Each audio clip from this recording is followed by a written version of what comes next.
evil blanket fish has awoken.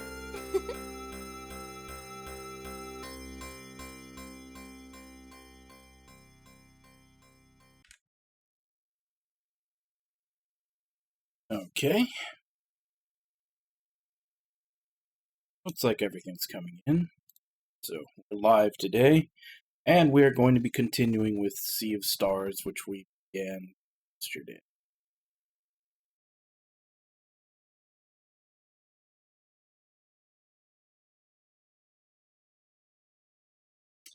We had just gotten up to the point where we beat the Elder Mist.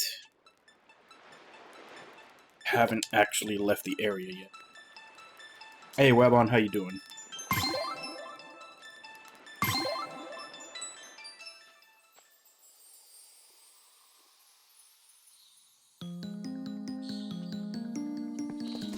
Yeah, we had just finished the Elder Mist trials, and he asked us to meet him outside. And we gotta go do that.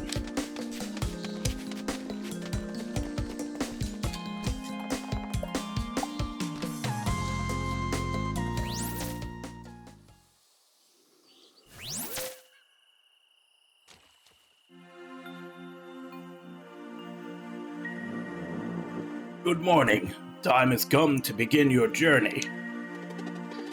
Morning, but it's the middle of the night. Ah, yes, I suppose your friend should address that.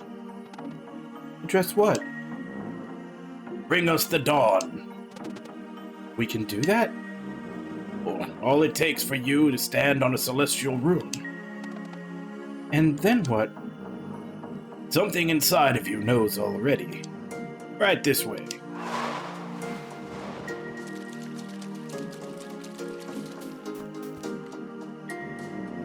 Now concentrate and bring us the dawn.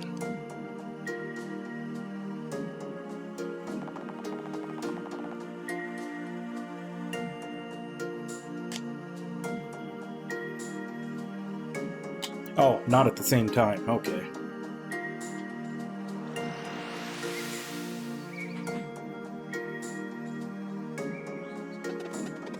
How did you do that? That's the coolest thing I've ever seen. Art is always easier by simply going for it. Now, in your travels, you will sometimes find mechanisms and seals powered by magical runes that react to the time of day. They were put into place by Solstice warriors who came before you. Some conceal artifacts meant to help future members of the Order, such as yourselves, while others seal away evils that were too powerful to confront. Whether or not to look for these artifacts and challenges will be entirely up to you. Now your journey can begin. Come and meet me beyond this chasm.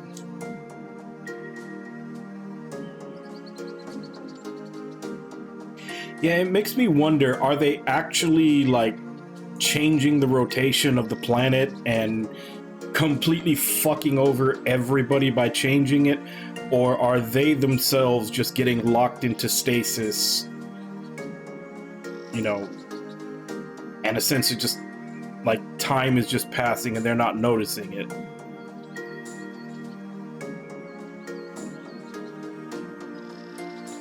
Because if you're just going into stasis and basically just going forward in time without actually having to wait for it, that's way more plausible than actually forcing time to move forward. How do we get across? By using your powers, of course. Meet me on the other side, and as a farewell gift, I shall share with you what I could read in the mists of time. Oh yeah, that's right, we're supposed to get our prophecies for each character.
Are you ready to be sent out into the world? And I'll see you off then, but first your prophecies. I will speak them to your minds directly, for they are yours and yours alone. Zale, step forward. In order to reach your full potential, you will first need to stare at the night inside of you.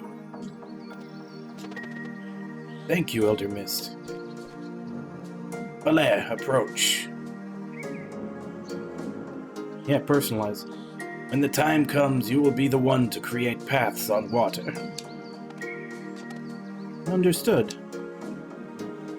Garl. I get one too? Awesome. Must be mindful of your limitations during this journey. You got it, Elder Mist. Garl, this is not a conversation. Oh, my bad. Carry on. The myths are unclear in your case, but it appears your heart might be warm enough to soothe a long-tormented soul. Okay, I'll do my best. You have now learned everything I could teach you, sending you to Sleeper Island, where you are fated to meet a crew bound for adventure. Make friends with them, and they shall help you reach Wraith Island in time for the next eclipse. To activate this giant, give it the name Extol to be sent to Sleeper Island. To return here, simply go to Extol and speak this one's name, which is... Extol, cool!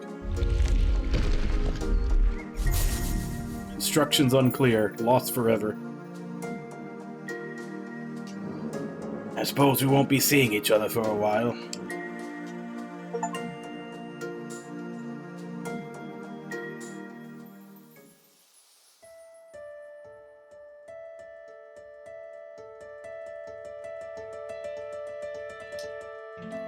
Honestly, I'm starting to think that Garl might be the actual protagonist.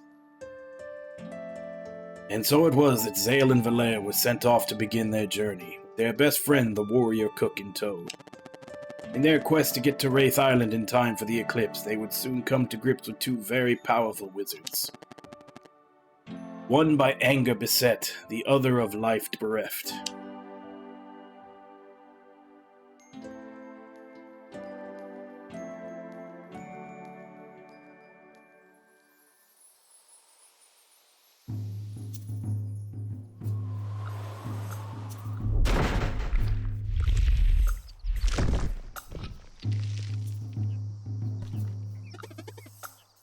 No way, that was awesome! Elder Mist wasn't kidding, what a ride. Who knew the world was so big? So what now? Find a boat, I suppose. To ground level then. There's only one way we can go from here anyway.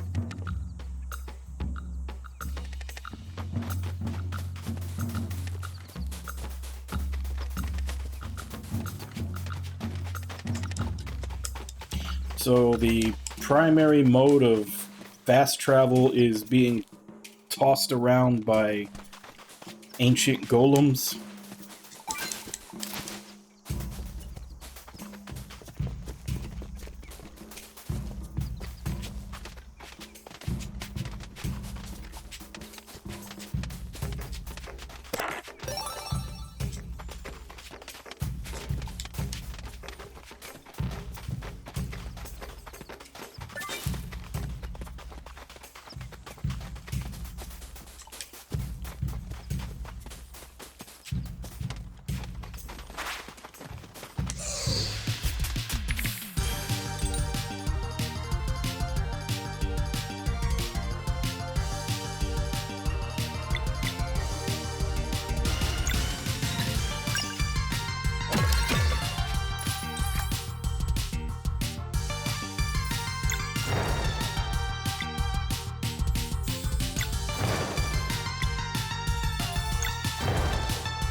Yeah, the music's been pretty good.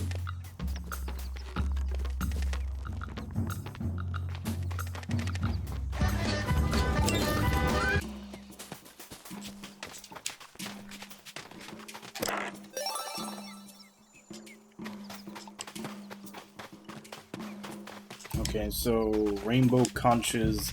I believe those are the things that you need to collect all of to get the true ending. The first one I found. I guess those blue chests are what they're in. Shortcut.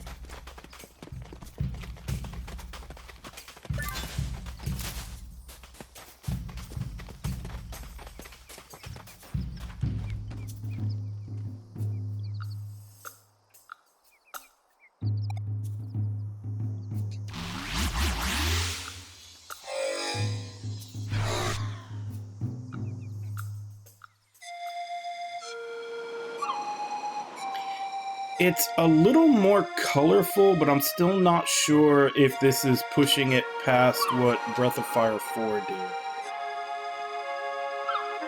Because the sprites in Breath of Fire 4 were also bigger, and I think about the same level of detail, but they were bigger. But these are using brighter colors, which I think gives the impression that they're more detailed, whereas Breath of Fire 4 was a little more muted.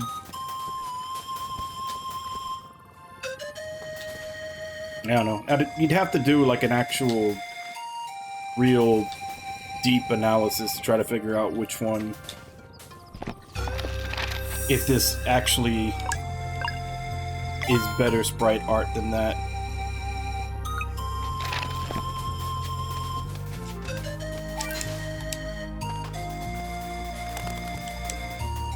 And that's even considering that, you know, that's a good amount of time in between, which means that the tools to make the sprites and everything have definitely advanced since then.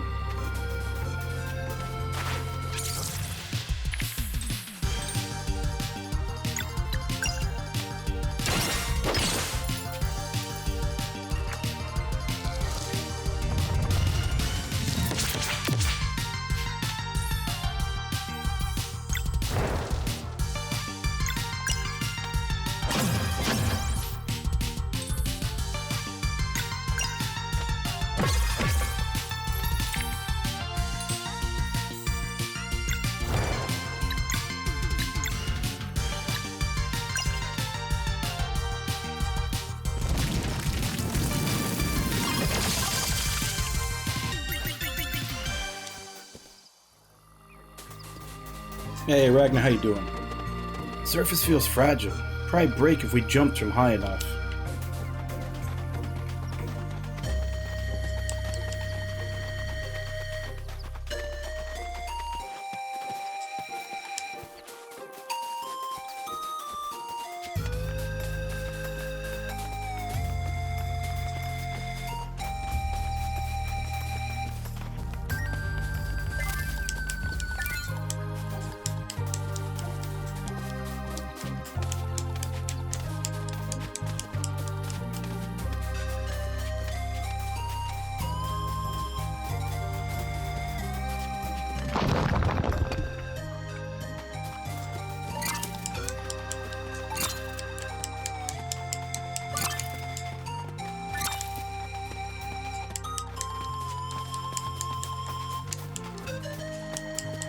So just a hidden area of ingredients.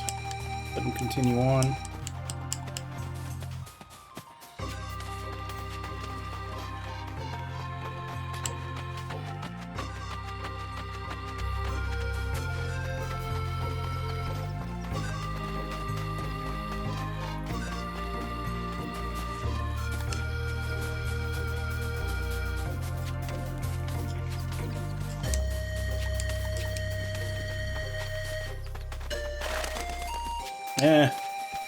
They're young. They don't need to worry about their legs. They'll heal.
I got lucky with the timing on that one.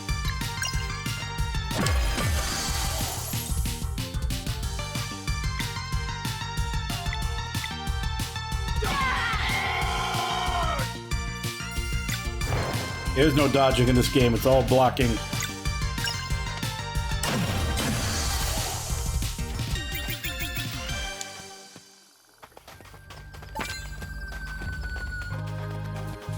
It's all timed blocks.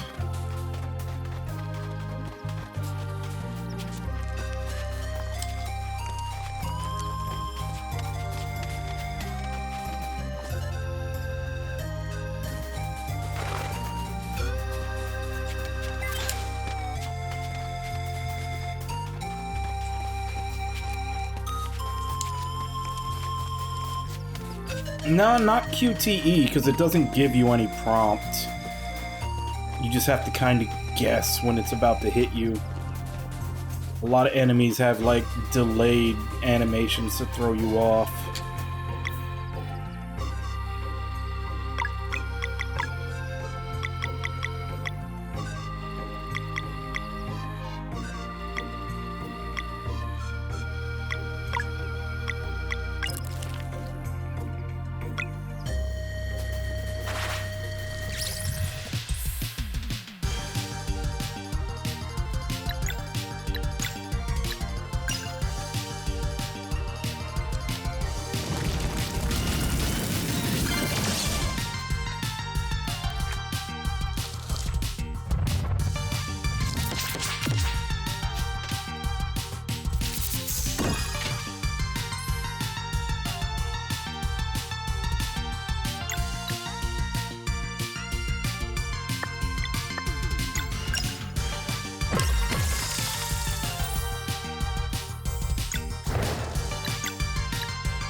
Give me praise, give me praise, give me praise, give me praise. Tell me I'm the bestest.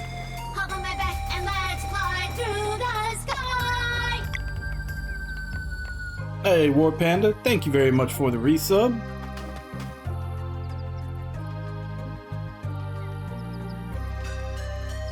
Yeah, how you doing today?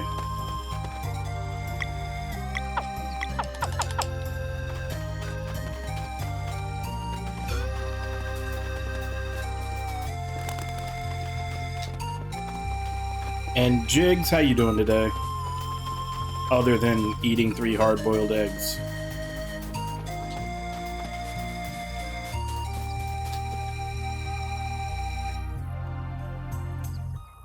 Well, I don't want to make these alerts super long.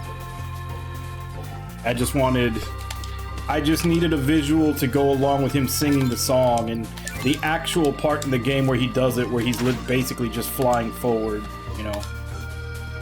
Not as visually impressive.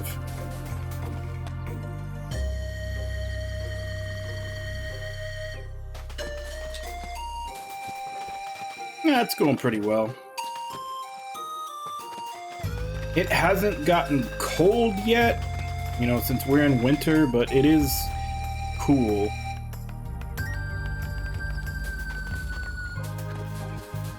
I wonder what cooked panda tastes like. That's like one of those, like, endangered species recipes that probably only billionaires get together and eat while they talk about how they're going to, what they're going to do to ruin the world next.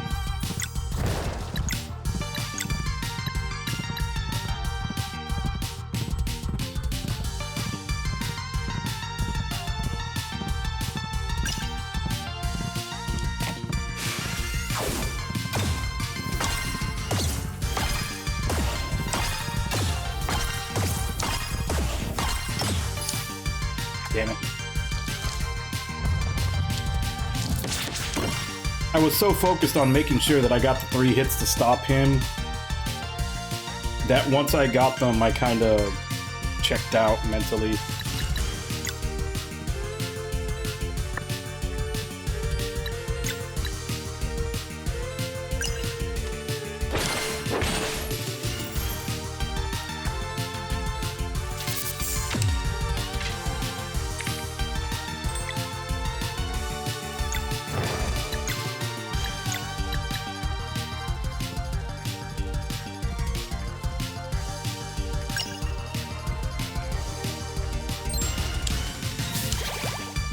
Still don't know when I'm supposed to hit the button to get more out of that.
So the character with the highest attack power is the one that was not trained as a mystic warrior.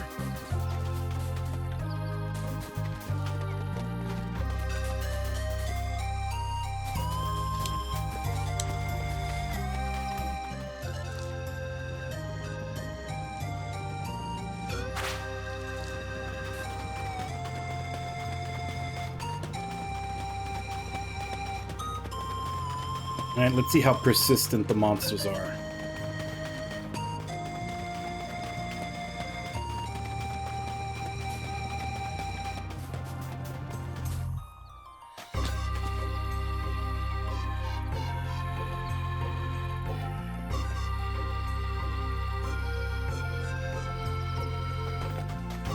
Chained Echoes.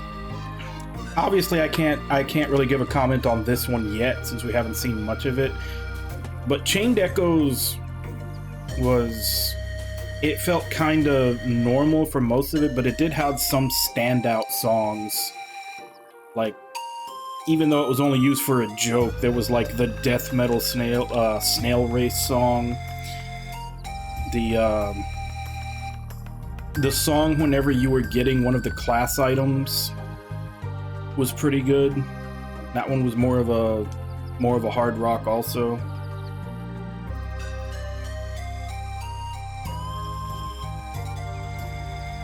That's what I'm saying, like the majority of the music in Chained Echoes was pretty standard fare, but it had some standouts here and there. Like I said, I can't really comment on this. I've only played it for about 2 hours. I'd have to wait till I'm done with it.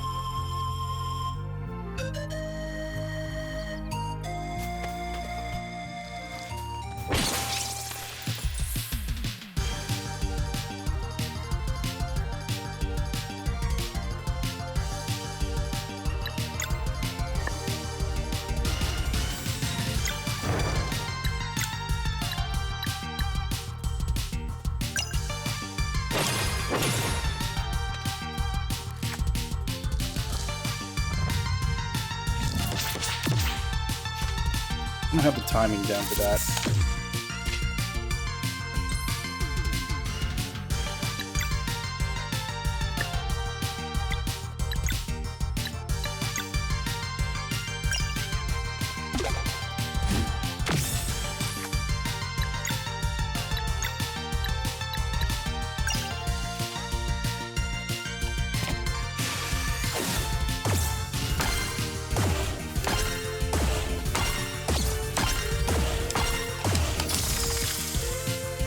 I fucked up on that one. I like double tapped it on that last throw and it counted for the next one.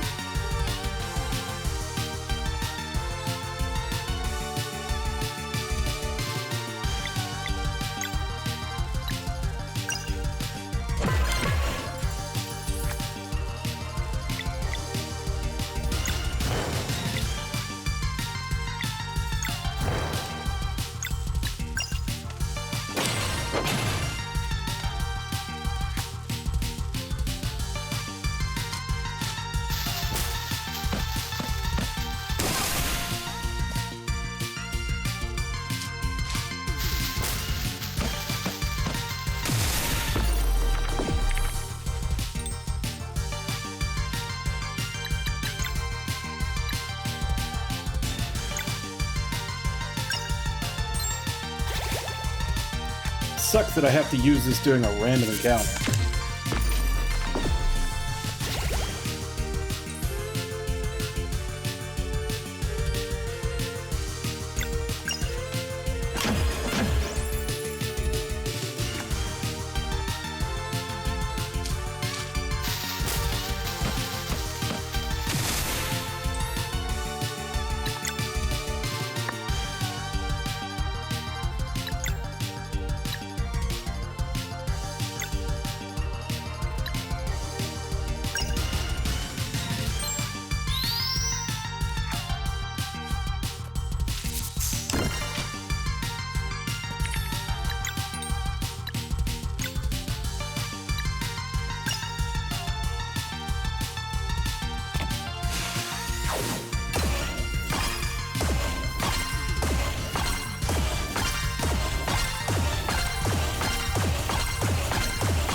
Nice.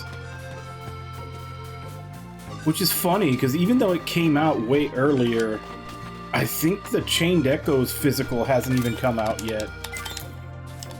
So, like, all the people that wanted it physically still haven't even had a chance to play it.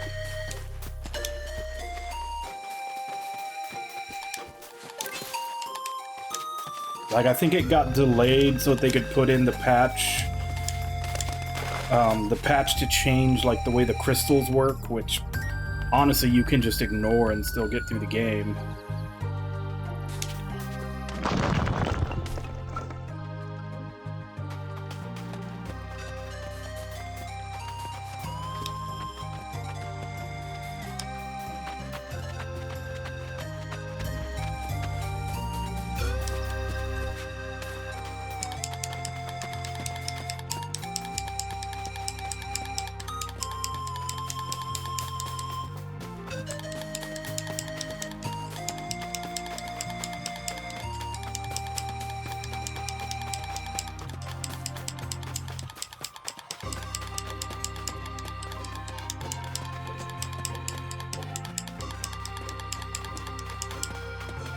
When do I get a camp spot? I need to cook.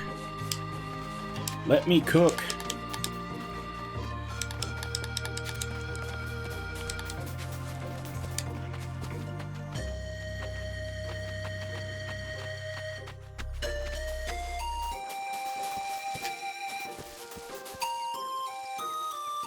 Okay, I think I only got to see a part of it on screen when I found the first one, but I guess that's a rainbow conch chest.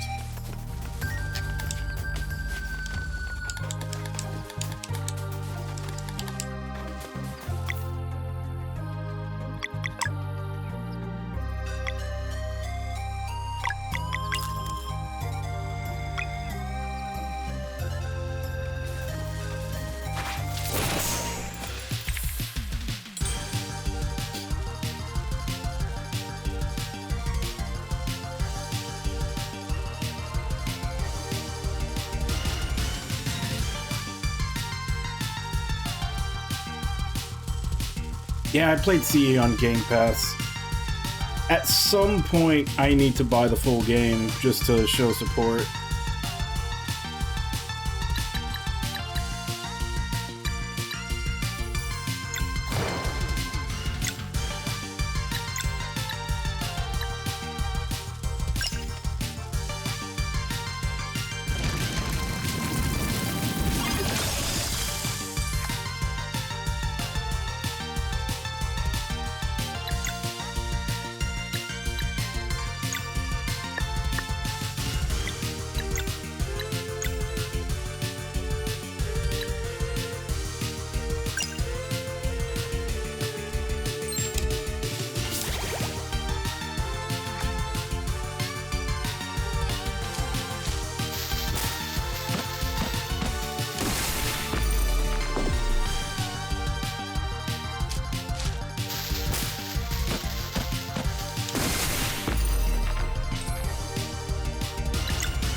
Yeah, I know that Microsoft pays them, but I don't have anything to back it up, but I'm fairly certain what they make from Microsoft is still less than if someone actually bought the game. And I really liked Chained Echoes.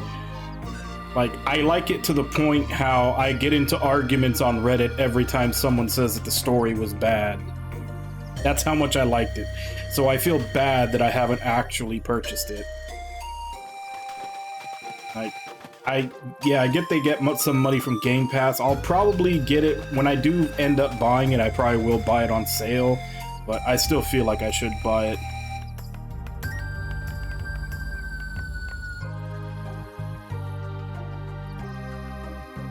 Yeah, I'm waiting to see, because there's usually two things that happen when a game is that popular. Either the devs opt, well, not the devs, it's usually the company that makes the call, but either they opt to keep it at full price because they're still making money because everybody's buying it, or they say, hey, we've made back what we needed to and more. We've already made a good profit, so let's lower the price and see if we can get more people to buy it at a lower price.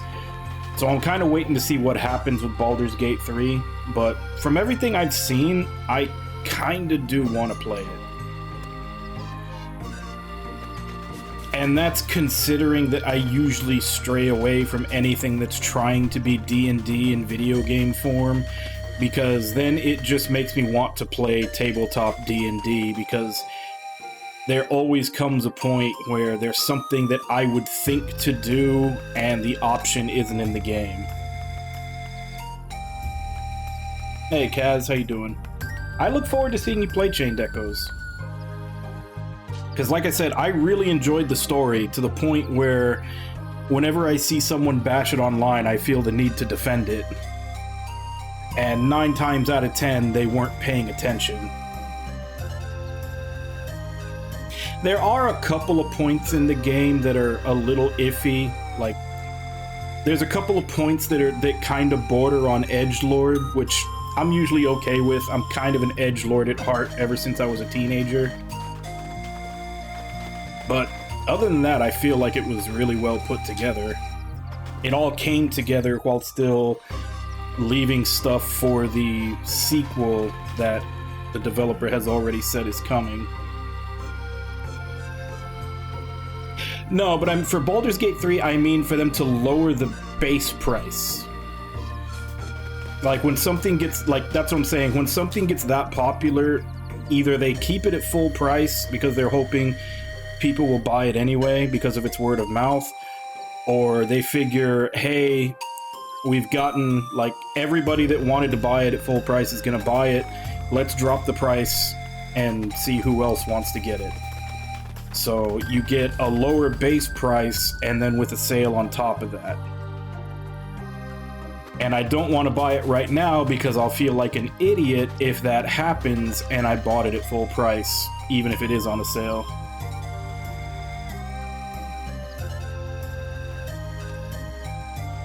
Oh, I haven't had an IRL D&D game in like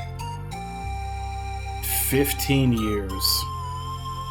But playing those games still makes me wish that I had one even more.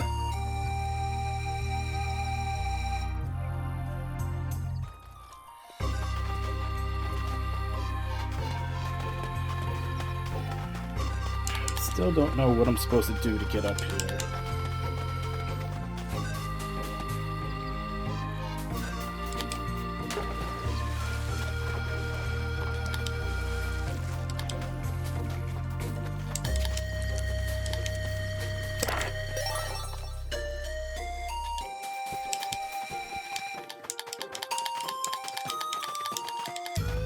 Is this something I'm gonna have to come back for later? Like, do I not have the right ability to go get that yet?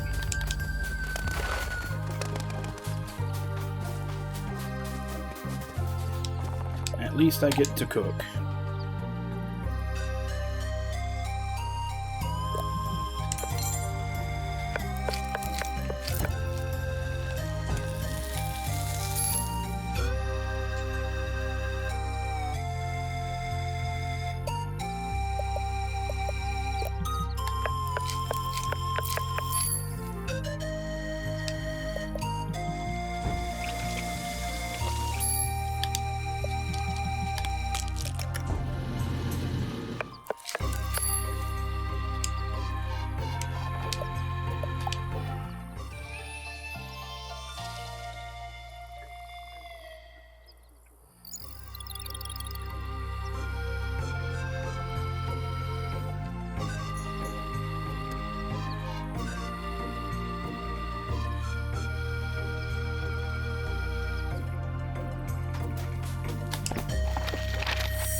That is always one of those funny things when you're online and someone's writing something and they're like, sorry about my English, you know, it's my 12th language, and then they proceed to write something that is more grammatically correct than like 90% of what you see from everybody else.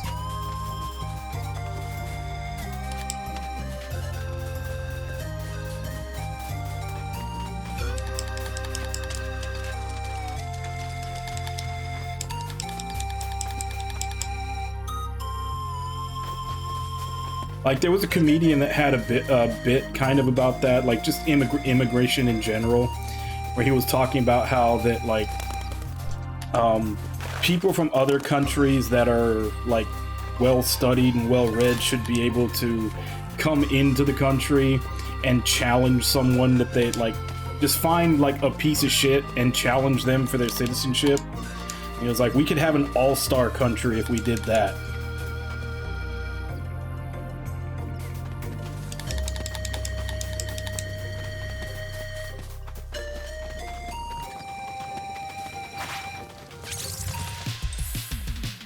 Alright, so who do I worry about?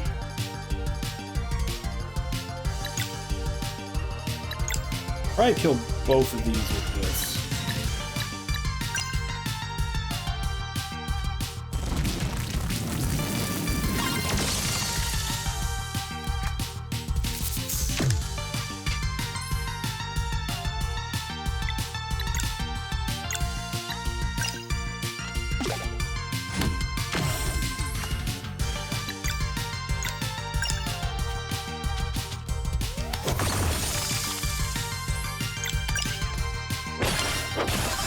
Man, they needlessly like, so many of these attack animations are needlessly delayed just so that you can't hit the timing button on reaction.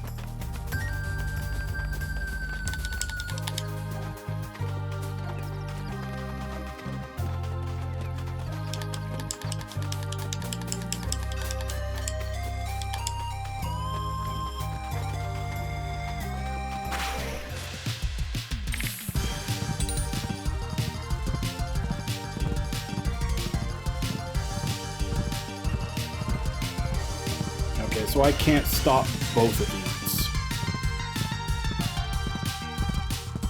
Well, it's on the enemy side when you're trying to block, and it's also on your side when you're attacking. Like, a lot of the special moves, they just have a delay in them.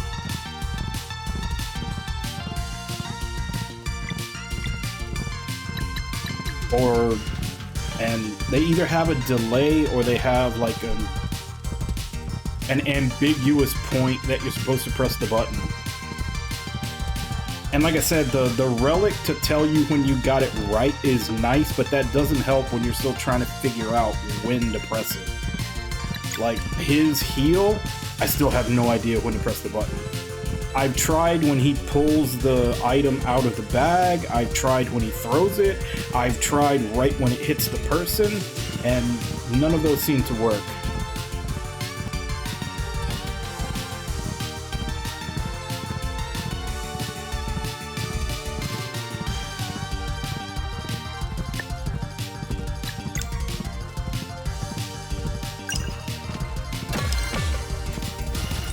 Thankfully, the actual, like, normal attacks are really forgiving.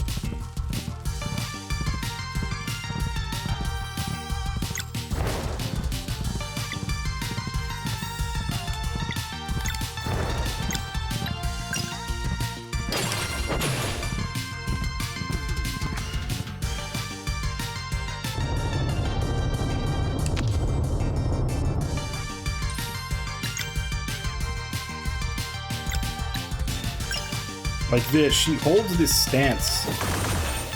I always hit it early because she holds that stance before she attacks what seems like forever.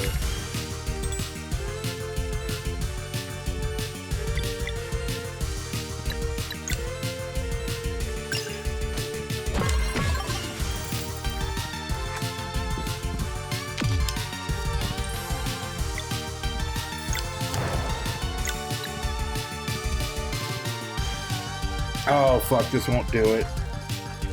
Because it needs slash.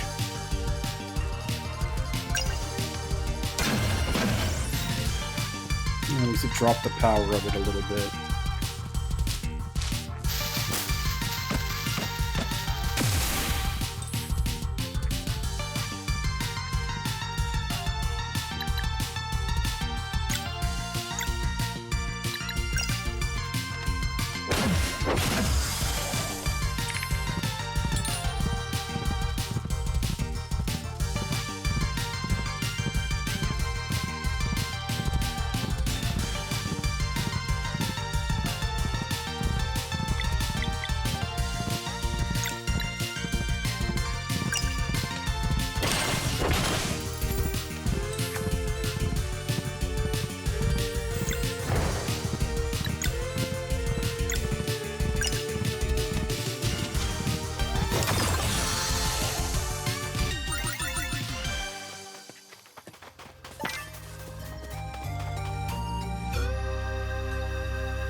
Yeah, I mean, even the game tells you that when they're giving you the tutorial about the timed inputs.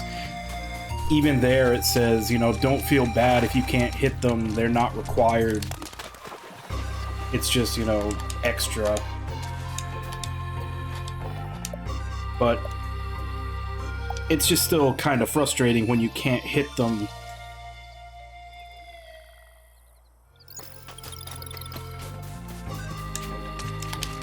And like I said, it feels like they've added all these delays to the attacks with the intent purpose of making it hard to get the timing.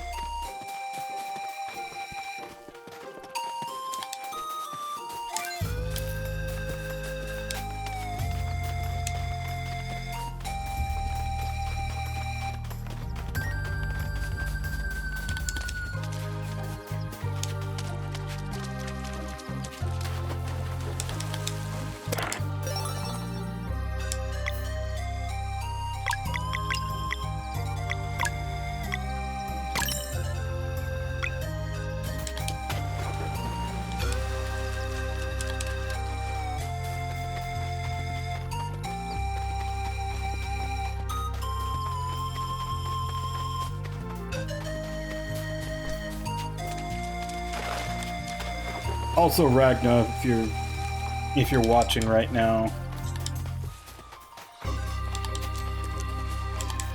can you confirm, am I missing something, or is this something that I have to come back for later?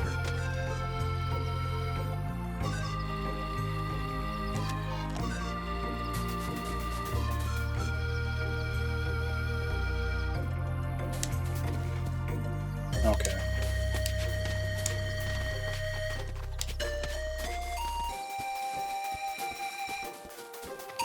Okay. Yeah, because then every time I come across something like that, I'll be wondering myself, is like, am I just missing something? Am I dumb and not seeing something I'm supposed to be doing? Okay, so as long as I know that you're gonna have to come back for stuff, I can just write all that off. I'm not supposed to get it yet.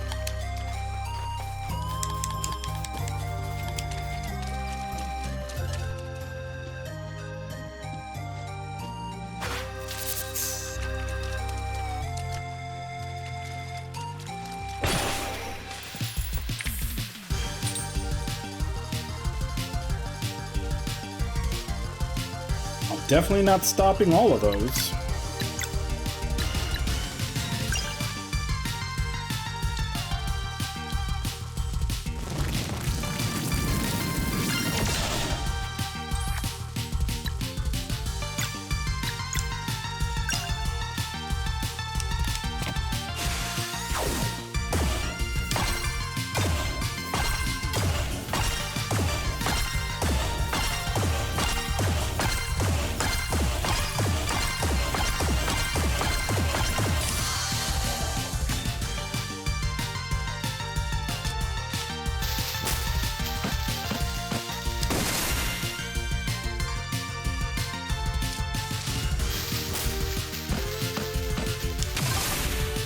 Too early on that one.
I guess maybe I have to fall from above to get that one.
Wait, didn't he give us mushroom soup when he joined the party? How did he make it if he didn't have the recipe yet?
We should ask for directions.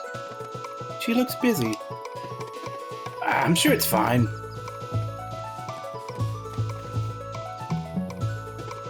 Hello, is there something special about that big rock? Yes, come look at this.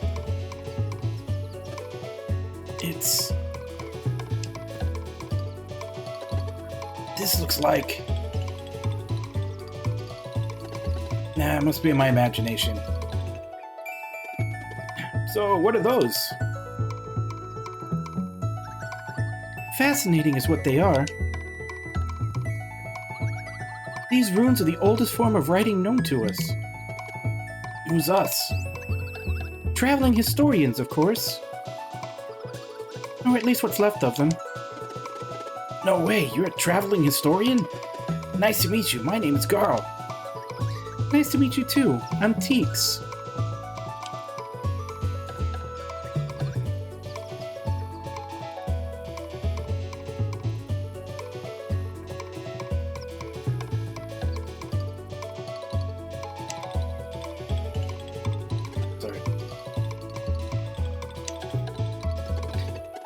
Zal and Valera are fun. They've just been sealed away to study in the sky for too many years.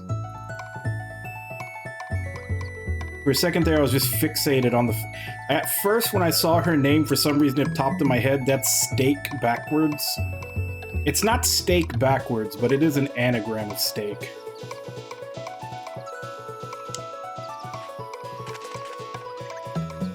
Magic hair. Enchanted cloth pieces.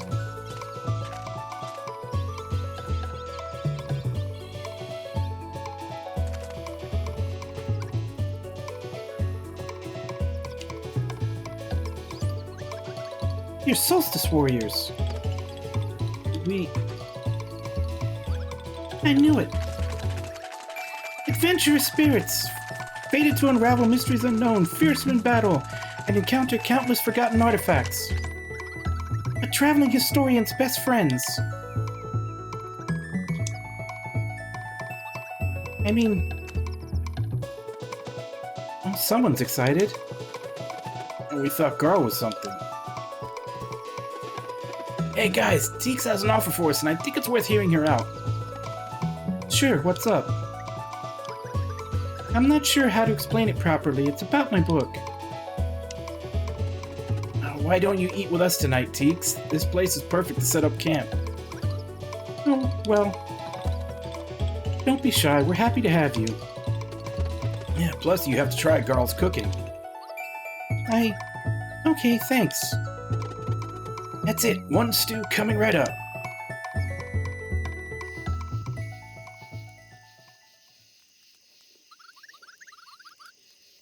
Thanks again for the food, Garl. You really are a pretty good cook.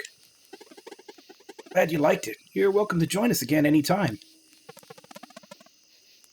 So you're the very last traveling historian. At this point, I might as well be the first. It's been so long since all the lore grimoires were burned. The what now? Lore grimoires. Every traveling historian has one, or had one, I suppose. They're enchanted books that write themselves by touching artifacts with stories to tell. Oh. Traveling historian's duty is to make their lore grimoire as full as possible before passing it on to a new recruit. There used to be a guild and a whole bunch of us, but now there's just this believer here. Which leads to what I've been meaning to ask. Shoot. You see, the best thing a traveling historian can ask for is adventurers who keep an eye out for them. I don't have a way to pay you, but if you wouldn't mind grabbing any artifacts you stumble upon during your adventures, I'd be happy to share stories with you. Sounds fun, but how will we find you if you're always traveling? Don't worry about it. I'll just drop by your campfire whenever you're out in the open. Perfect setting for telling stories.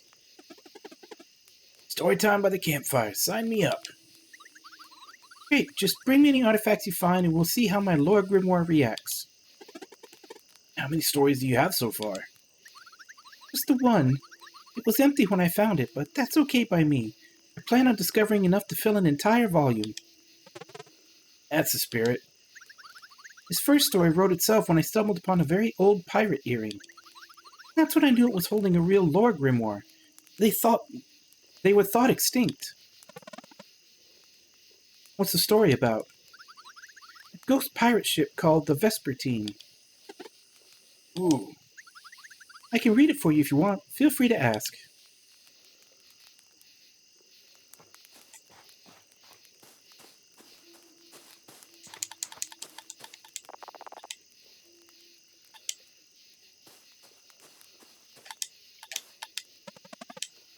If you know traveling historians were a thing, I wonder how many of them there used to be. Story time! Oh, same thing he said before. Alright, let's hear the story.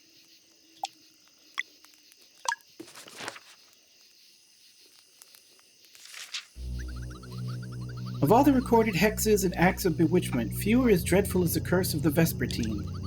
The story takes us back centuries to a time when a certain band of pirates ruled the seas. Stormcaller was the name of their captain. He was the most powerful wind mage the world had ever known. And their navigator Hortense remains to this day the shrewdest mariner on record. Combining Hortense's skill and Stormcaller's magic, some say their ship was faster than light itself. The crew went on many adventures and accumulated countless riches until one day the inevitable happened. Hortense, whose first love was music, announced that she wanted to quit the pirate life and devote herself to the art full-time. Ever a firm believer that the real treasure is the treasure one finds along the way, Stormcaller took her resignation, harshly. Utterly insulted, he stopped conjuring wind for the sails and locked the ship right in the middle of the ocean. And we shall remain here, he said, till our navigator gets that silly idea out her head. But Hortense had already made her final decision. Days went by, both of them sulking while their crew begged that they reach some resolution.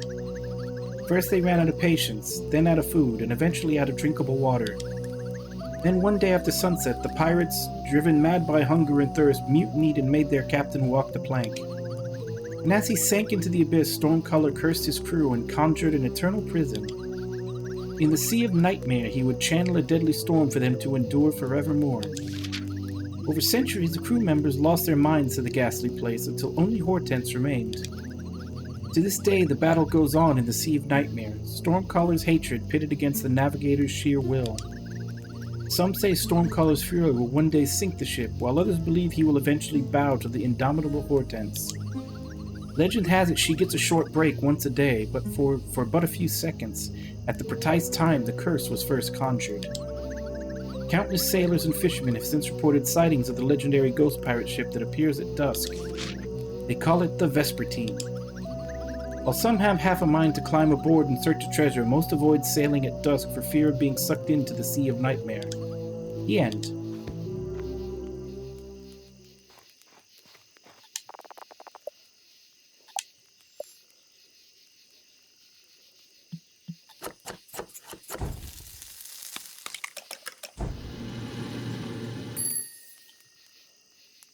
Arby's.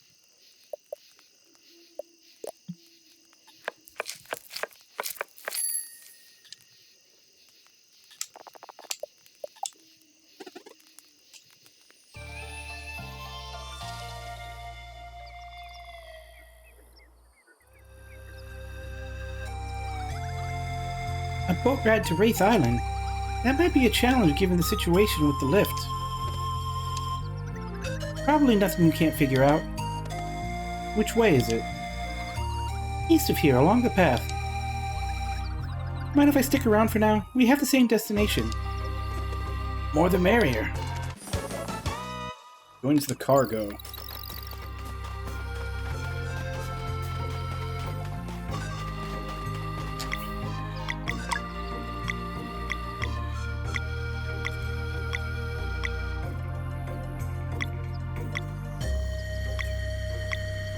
Lies. She's not in the cargo.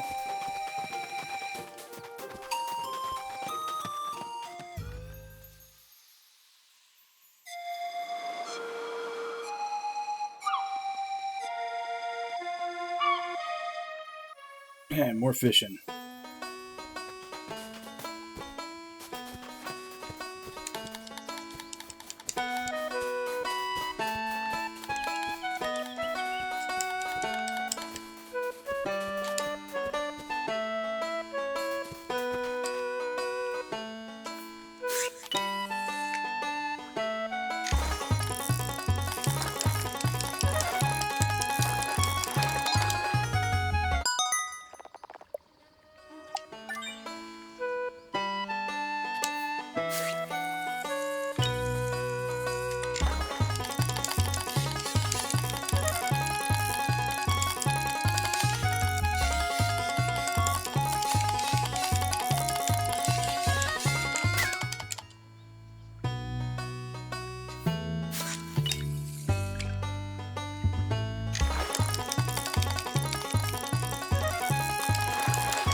How do I cancel? I already got the fish.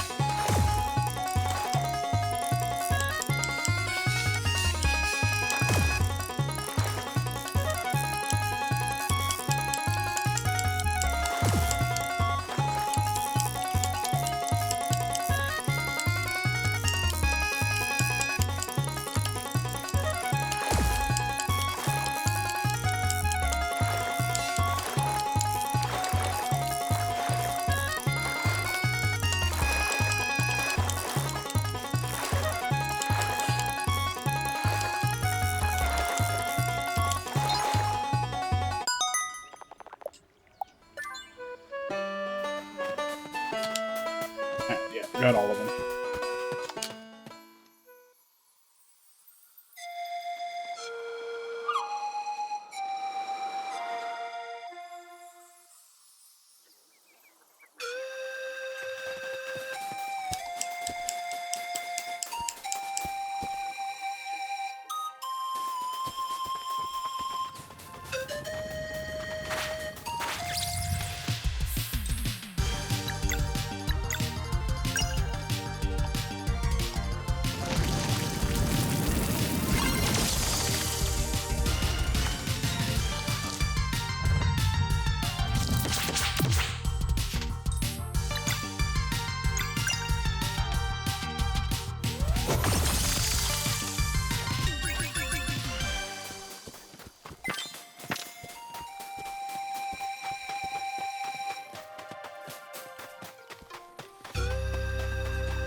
Damn, I can't block anything lately.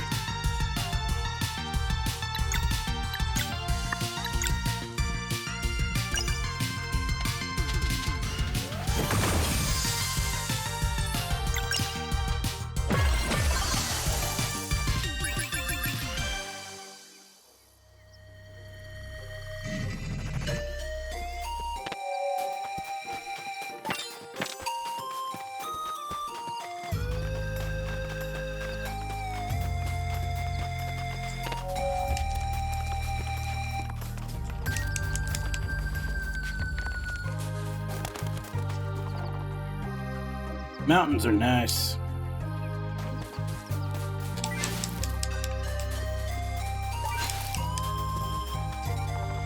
This is alive. And you're nosy. Here, take this.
What did that do?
Yeah, the music's a little more light.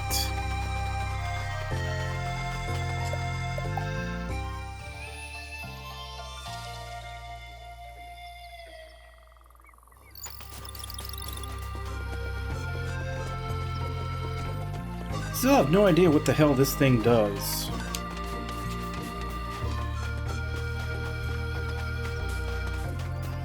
It's gotta affect something.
Okay, I need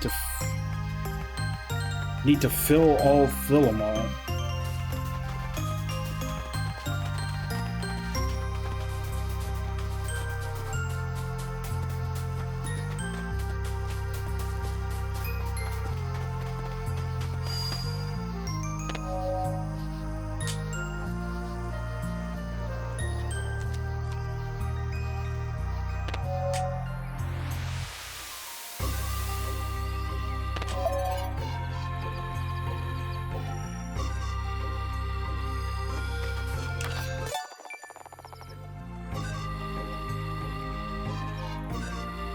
Okay. I thought, like, putting it on different ones was gonna, like, unlock something somewhere. That's why I would go to a different one and, like, look around. Didn't see anything different.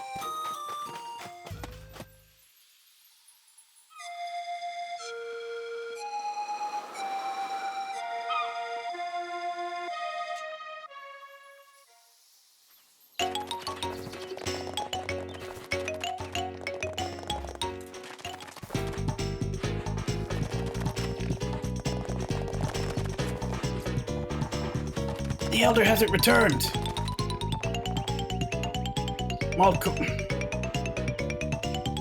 Malcolm will kill us all! Run!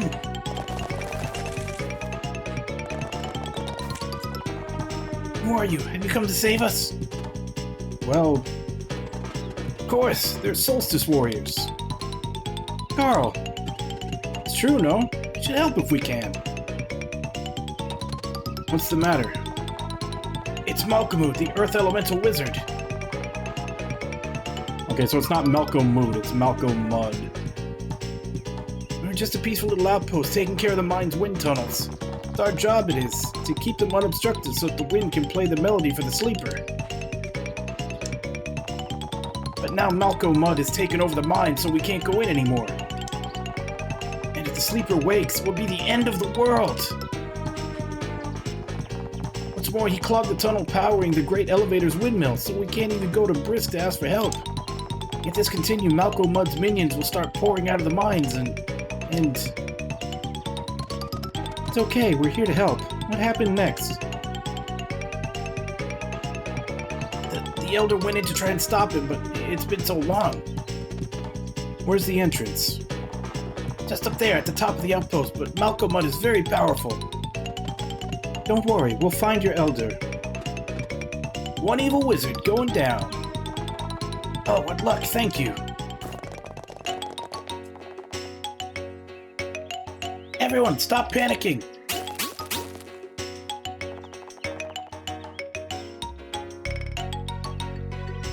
Your silly human notions of good and evil mean nothing to us cats. A little bit of a delay on the voice line, but...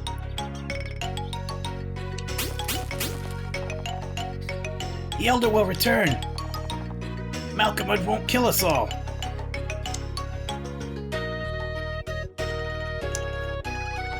I'll let you get on with it then. There's still lots for me to learn here.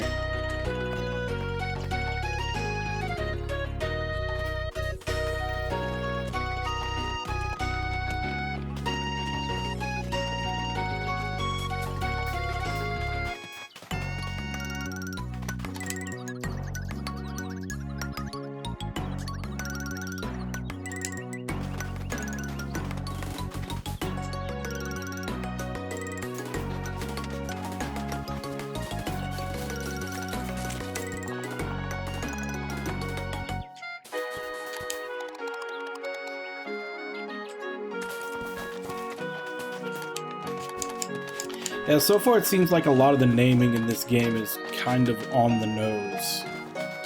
Like, Earth Wizard, Malcolm Mud, you know, Mal, Bad.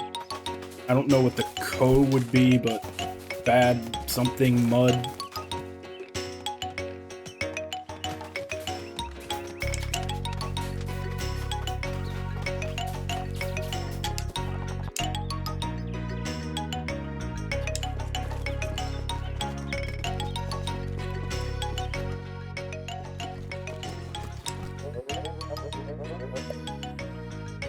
The rest in our geothermal room.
Hey buddy, robbed you blind.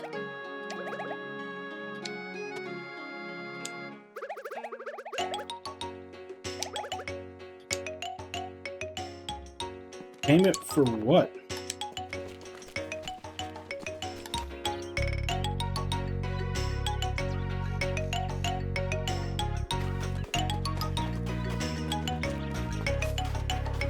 Like he said it's basically saying I could have it as payment. I haven't done anything yet.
Displays non-boss enemies' HP in combat.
I do kind of like the way the game essentially lets you buy cheats almost, or I guess you could say they're accessibility options. I imagine they're probably, a lot of these are probably similar to the the items that you get in Final Fantasy 16.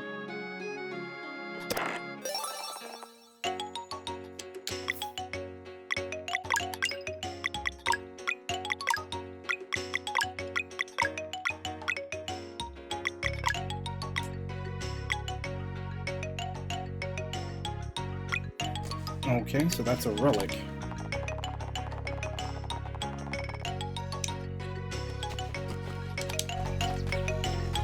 But yeah, the only one I'm unless there's some interesting ones, I'll probably only keep the one on that lets you know when you complete a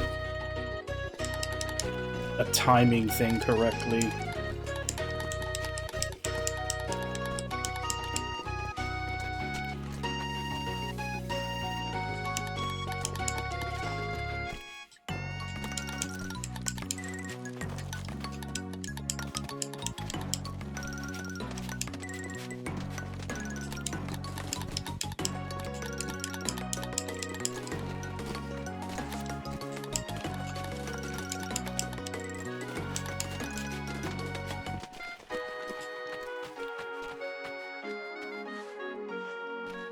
Hey, Kyoko. Kind of.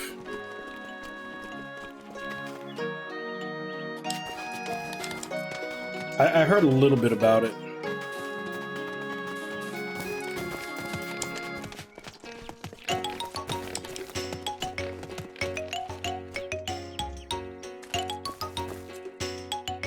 Yeah, like a lot of stuff is going to be able to fly on Twitch now, as long as it's labeled sexual content in the stream.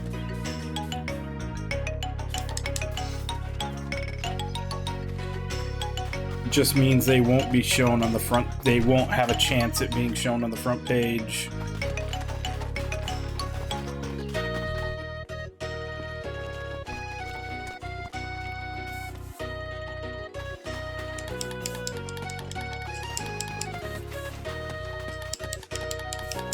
And then here's this guy right here. This guy's drawing some mole hentai as we speak. See, that'll be his best work ever. He's drawing hentai.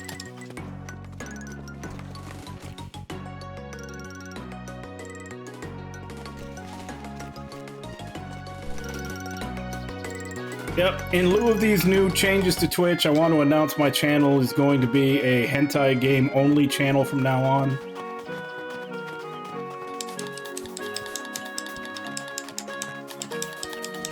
Actually, I think even those still are banned.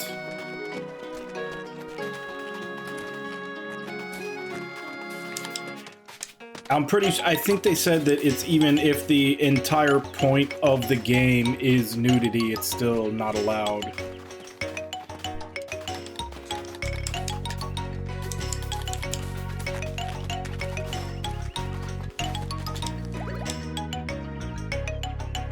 Monstrous salamander.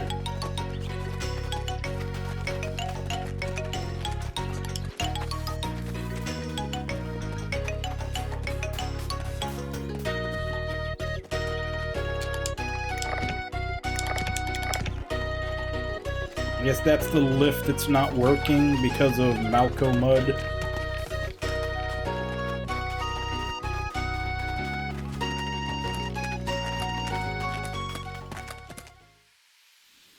But yeah, I do wonder how long it'll be before they have to roll back on some of the things that they just changed to the rules.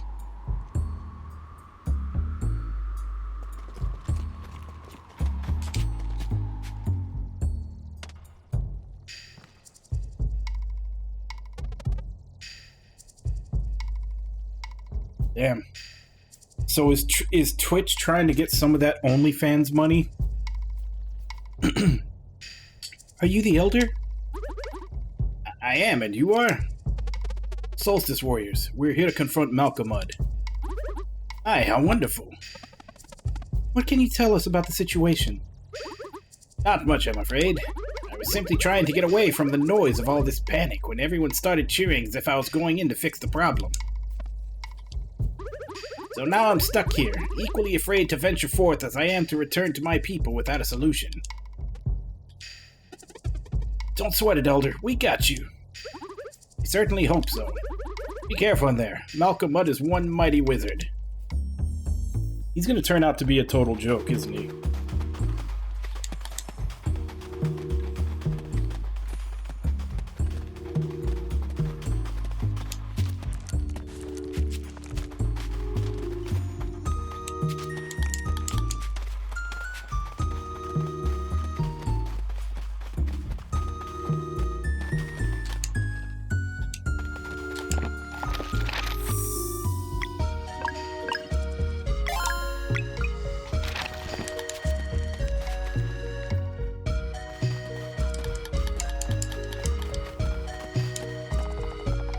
Hey there, need something for the road? I already bought all that. Okay, so am I missing something? Am I supposed to be able to push that somehow? Because there's an obvious path.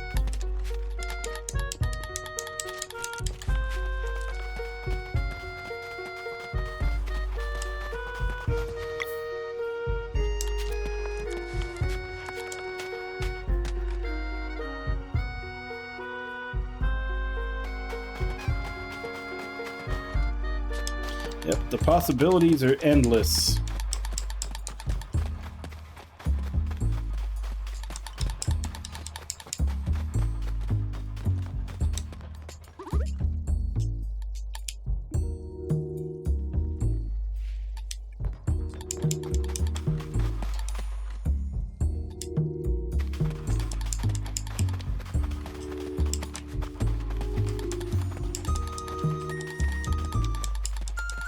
Like, I feel like I obviously have to push this down this path and onto there. But I don't know how to do that.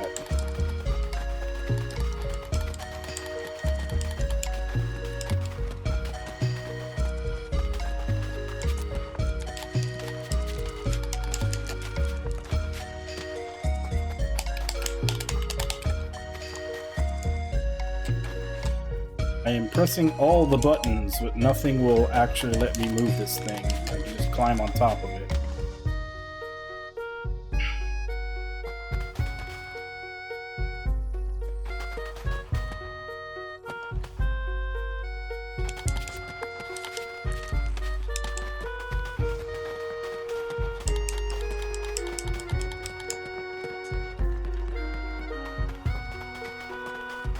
I feel like I'm missing something vital here.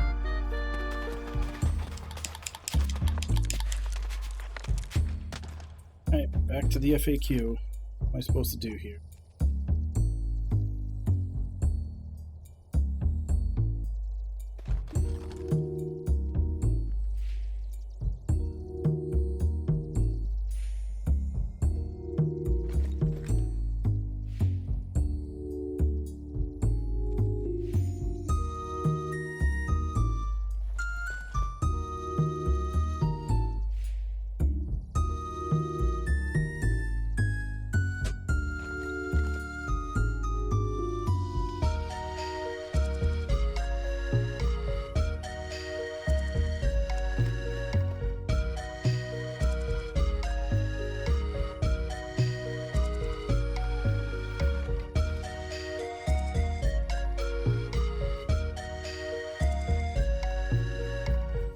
Take the nearby ladder upwards. I didn't see it. Oh, I'm blind.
Oh, you mean the way every other HD 2D game that was not made by Square Enix has done it? It's not a new thing.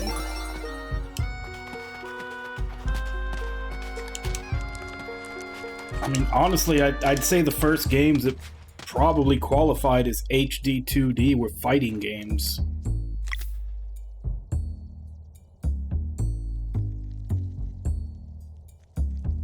But it's been a thing for a while. It's just, I don't know why, it's just Square that wants to slap on 20 filters on top of it to try to make it look good, I guess they think.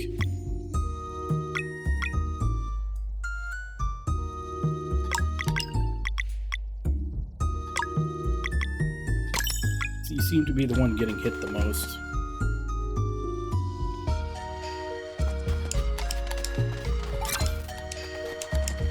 No, and that's what I'm saying. It's just Square Enix. Like, there's been lots of sprite games that would be considered HD that don't use that stuff. Like I said, I'm pretty sure the first ones to have HD sprites were probably fighting games.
Oh, like, all the filters? Yeah, that definitely started with Octopath.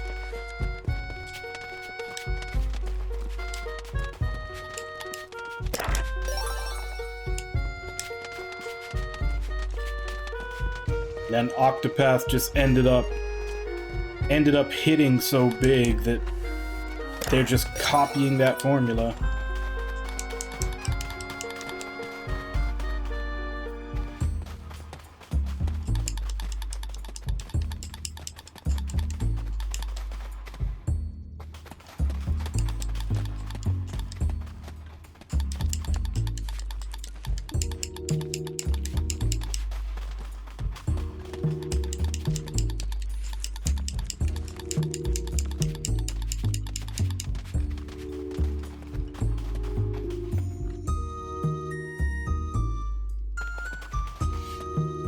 Yeah, like, what was it, that Chinese game, Wandering Sword?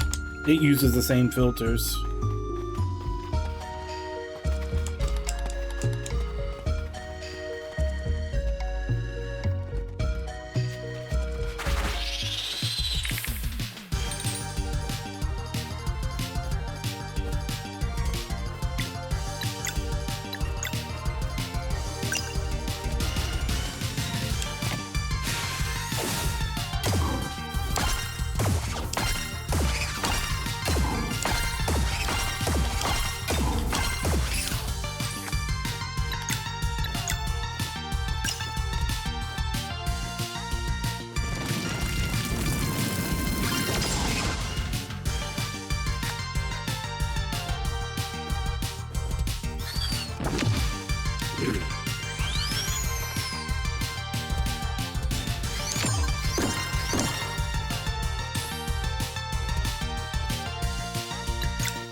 Oh, damn, I could have done that if I did it in the other order.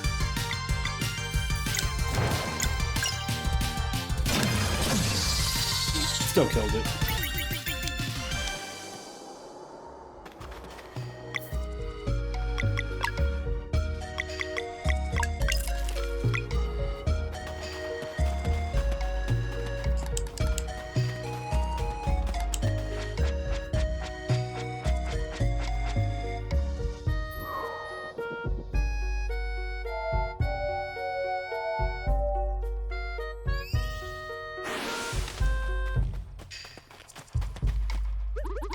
Oh, you brought power back. I suppose I'll be going, then. Mines continue below. Please stop Malcolmud.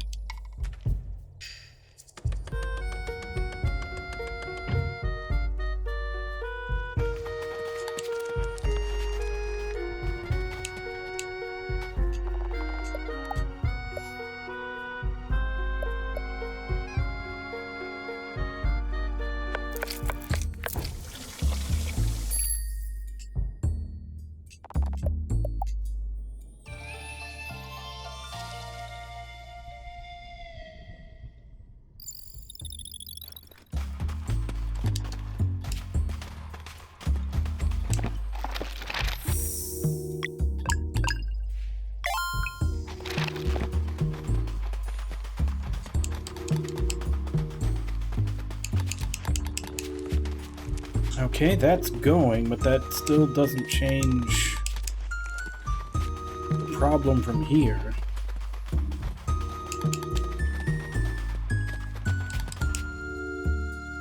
Oh, I guess we can jump down.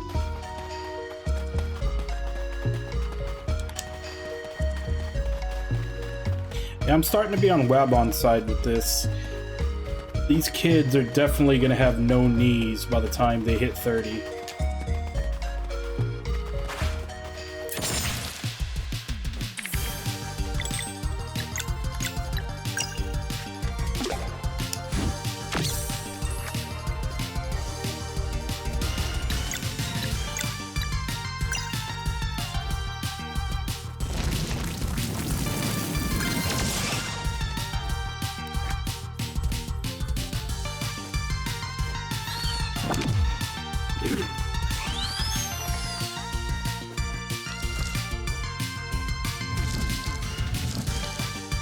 Oh, son of a bitch.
Alright, didn't think so. Can't go over there.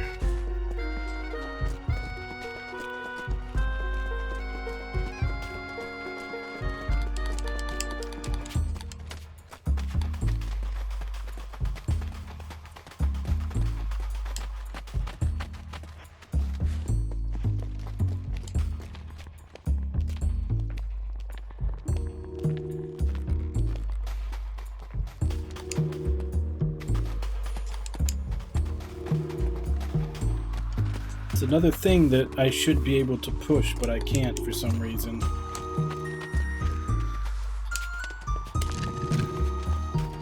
I guess at some point I'm gonna get the special power to be able to push blocks and do block puzzles.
There we go. Now I can push blocks.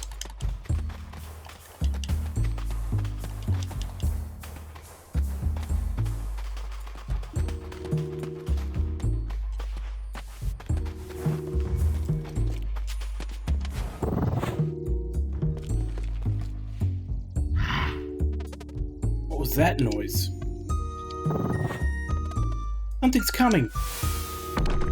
Is this the salamander? Yeah, there's a salamander. They was talking about you.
I wonder if it's possible to throw this guy.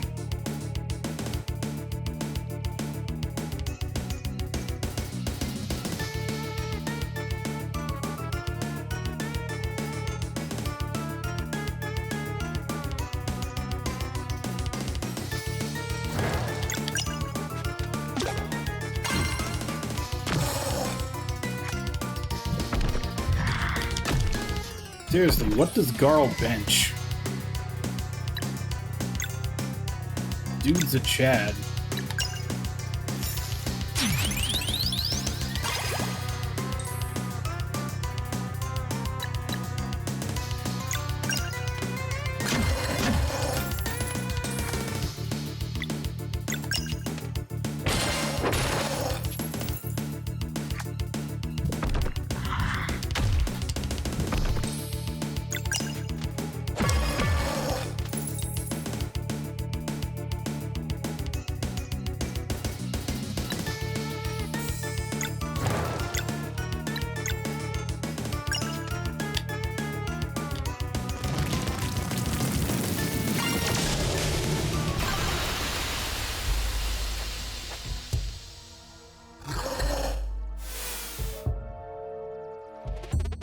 I doubt it's the last we'll see of that one. Let's be on our guard. Back up there.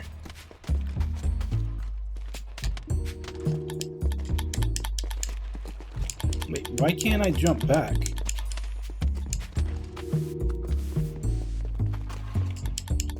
Nothing over here.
Wait, how did I get over here before?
That's money.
Too fucking many of them.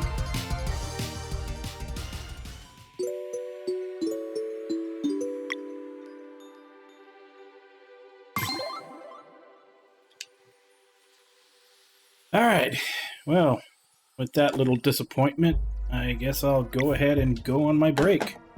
So I'll be back in 5 and we'll give that another shot. Yeah, I gotta target those fucking ants first. Like, if that ant is doing its thing, because the ant's special move is to summon more ants, and that got out of hand. Yeah, I'll be back in 5.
Oh, I was about to say, why didn't I save after that? That's why I couldn't.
Just noticed we're actually pretty close to leveling up.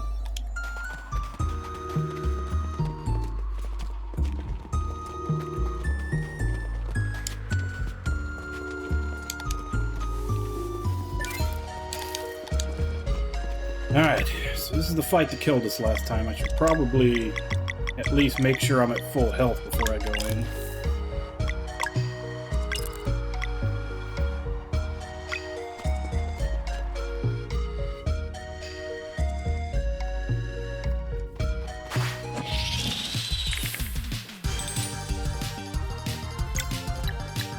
That's a definitely no from you. I do not want more ants in here.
Yeah, I don't see a way that I can hit it twice with sun.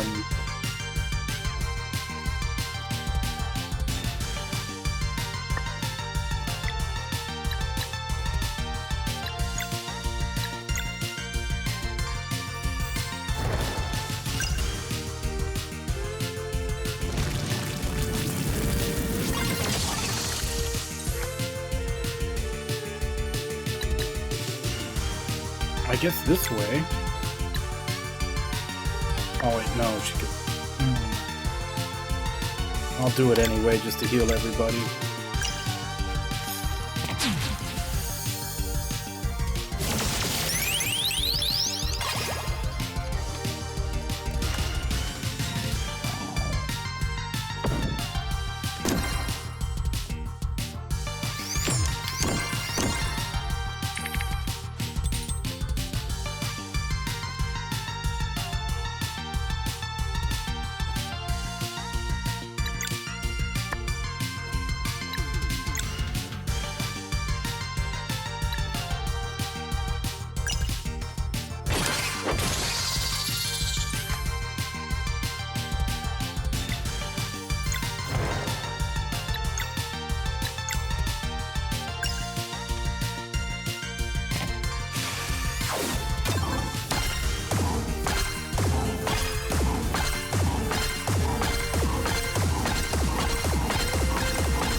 Look, I am looking out for these kids. I want them to be able to still walk when they're 30.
Yeah, there's definitely a lot of climbing and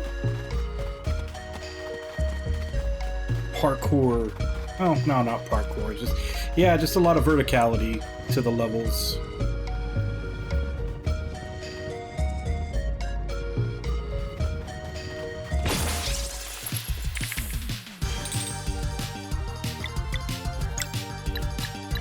Alright, you need to die first. I don't want more ants.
Oh crap, that's the wrong physical type.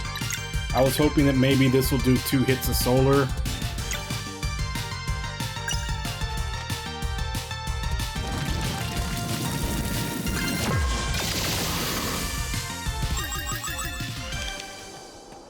But it did do murder.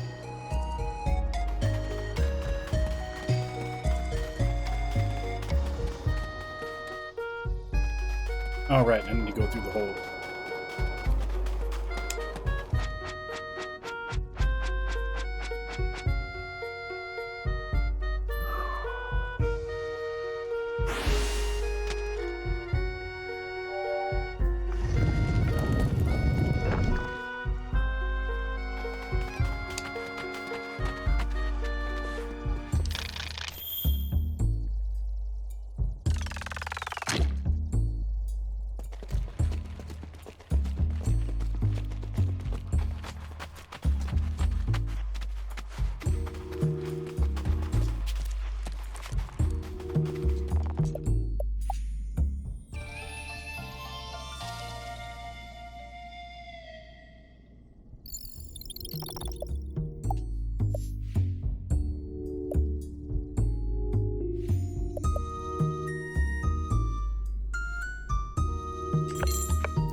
You broke into my fort.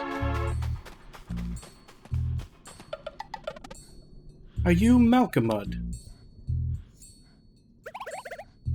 Why did you hurt my pet? It's not fair. Rocky can't know that you're just playing if I'm not there with her. What is going on? Playing? You're terrorizing the town. It's just a play, but no one else is strong enough. No one ever understands. Did no one teach you about your powers? Magic is not a toy, Malcolmud. You've come to berate me too. I got nothing to tell you. You hurt Rocky. Get out of my fort.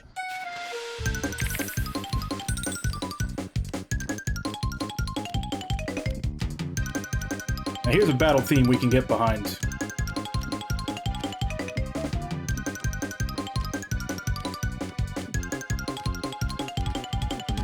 Yeah, how is stopping him even possible in one turn?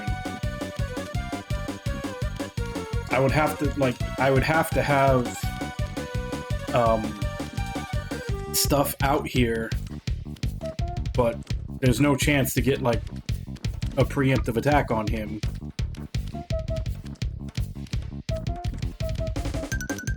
Guess I can try to stop Rocky.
Yep, not much of a chance of stopping this.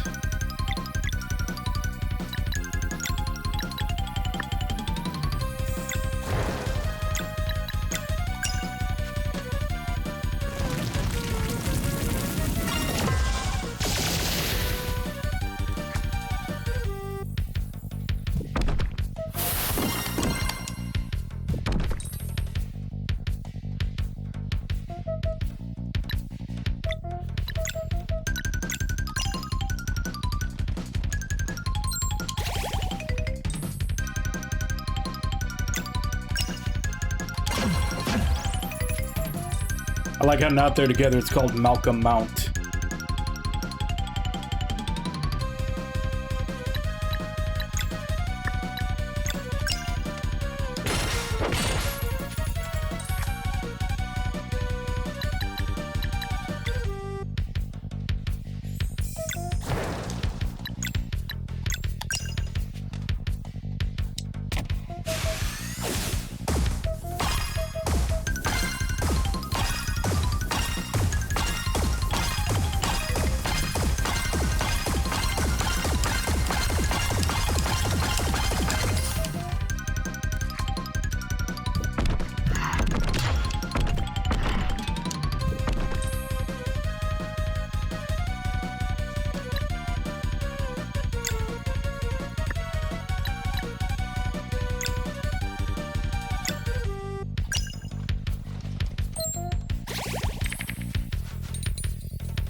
I think the cyclone was yesterday, and he said it wasn't that bad, but then he had a power outage right before he was starting today.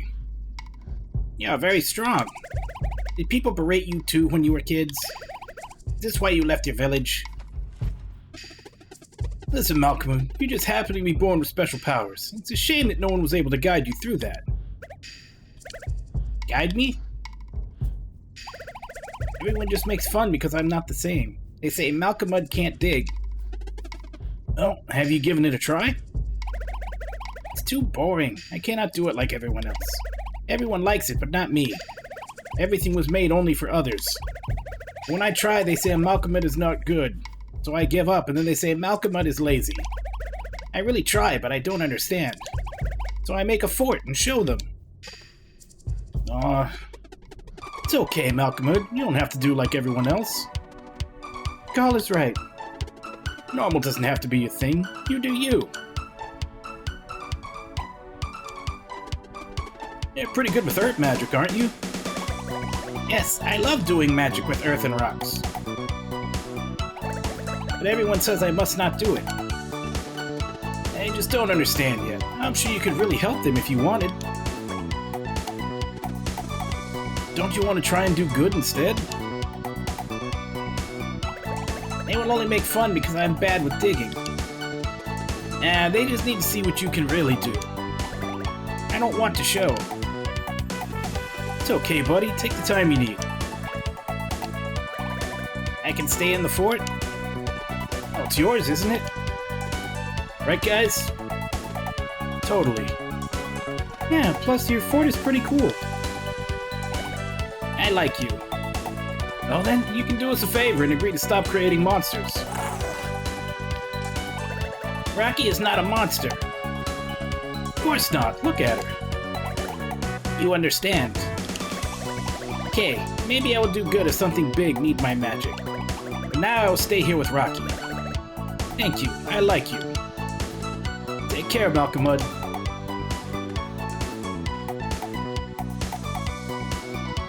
Not bad, girl. Sometimes you just need a little positivity. Look at us, restoring peace to a small town. Still no closer to finding a ship, though. Wraith Island. Let's check on the villagers. Surely we can use the lift now.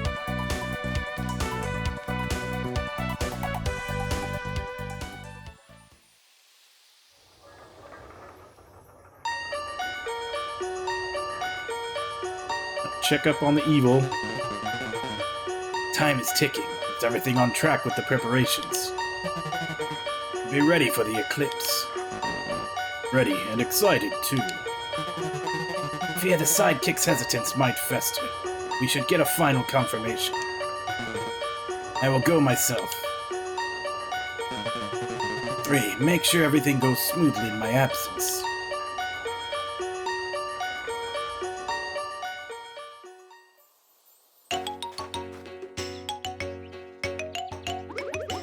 Solstice warriors have returned.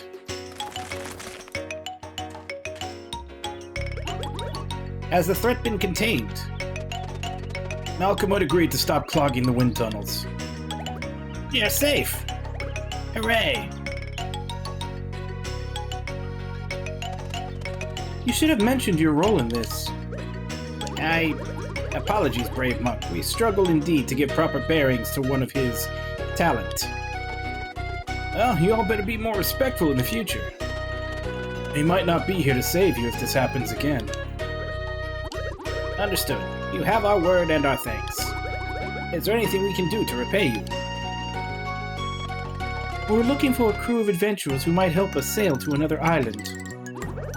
Oh, in that case, you'll want to visit the port town of Brisk. Feel free to use the big lift to the south. You're the ones who fixed it, after all. Port town. Surely we can find a ship there. It's got all sorts of people. You're bound to find what you're looking for. Oh, I can't wait. There might even be a tavern. Let's try that lift.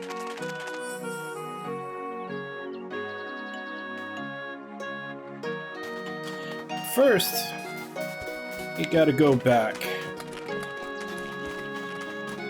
Now that we have the power of pushing things.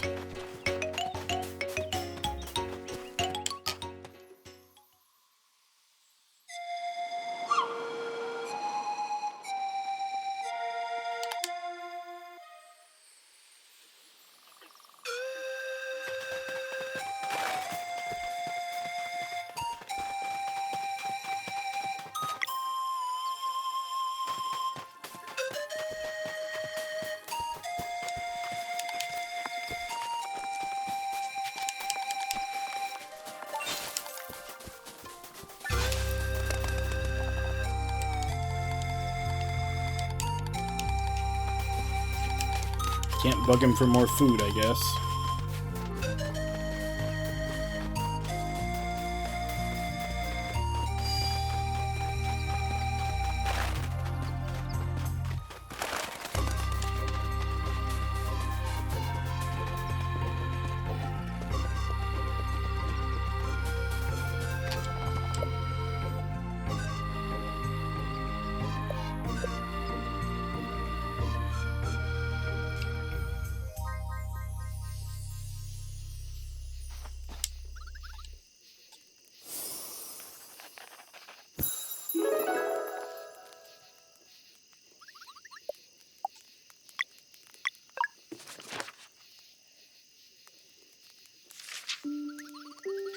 What few people know today is that Punusnuku had already been banished by the time the Great Summoning happened. The channeling had begun months prior, back when the lizard folk still had the upper hand. It was toward the end of decades-long battle, after it became clear that the Molkin mages would be the victors.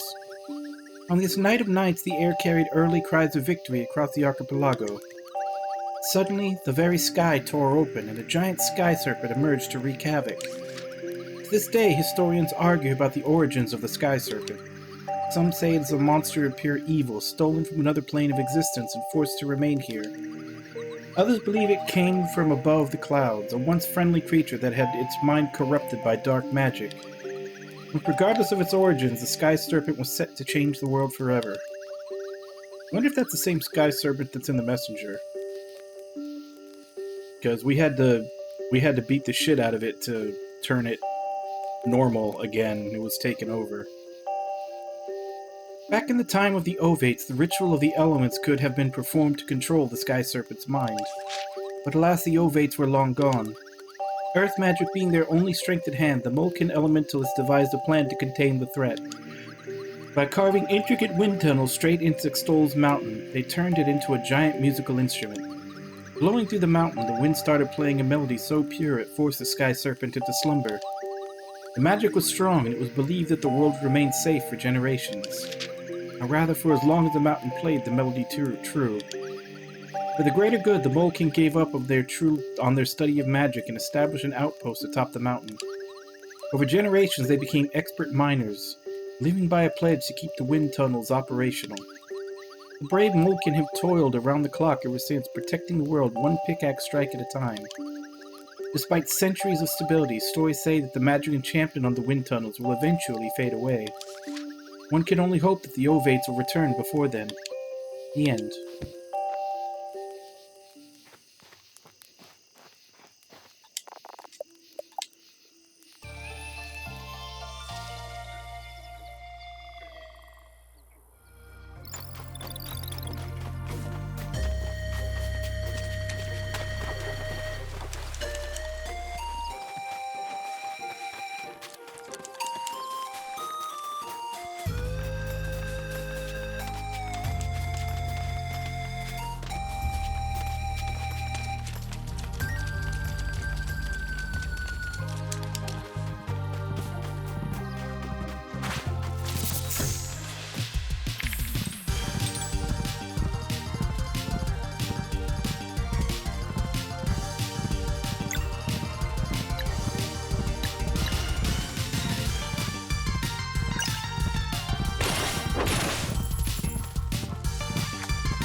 think that was the only thing to come back for.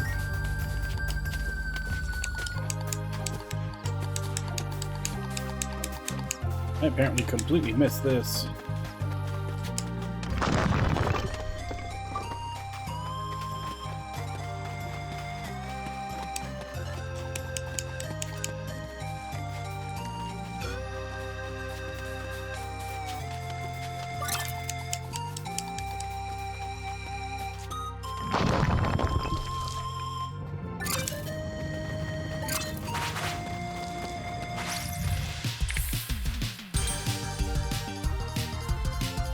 Ooh, that's bad.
I mean, that would have been good if I had gotten that when it was first available, but I've already bought it in the store now.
Alright, down the lift.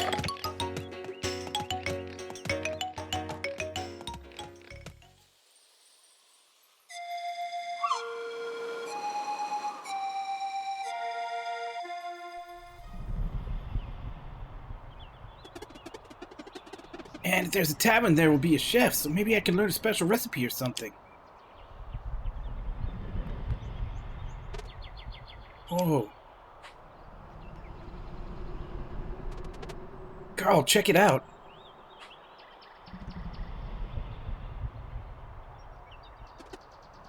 No way.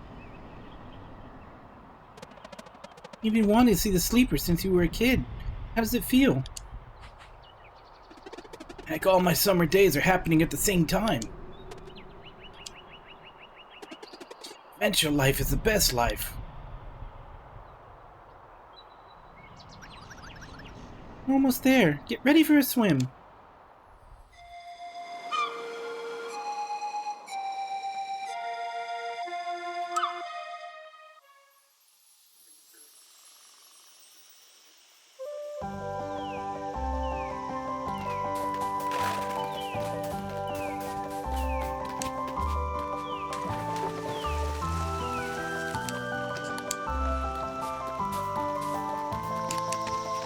And suddenly we're in Chrono Cross.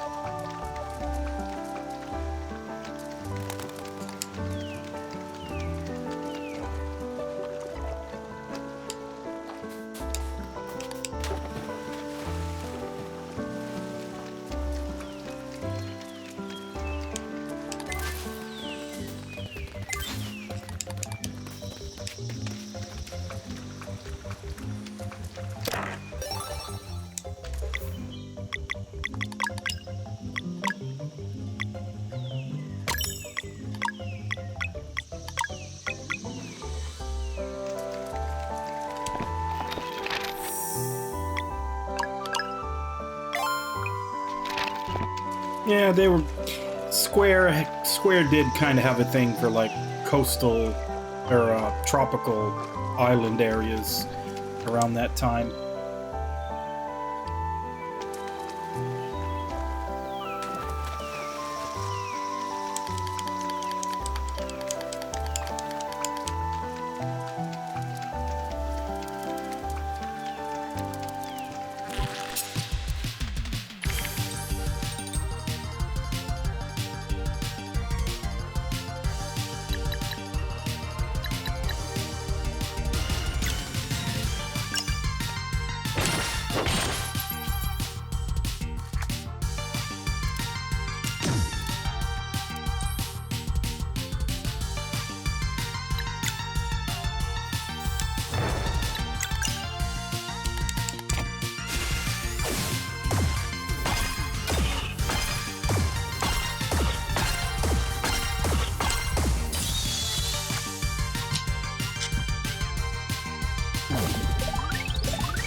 Hey, Irby, how you doing?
quite a few enemies.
I hit it too soon.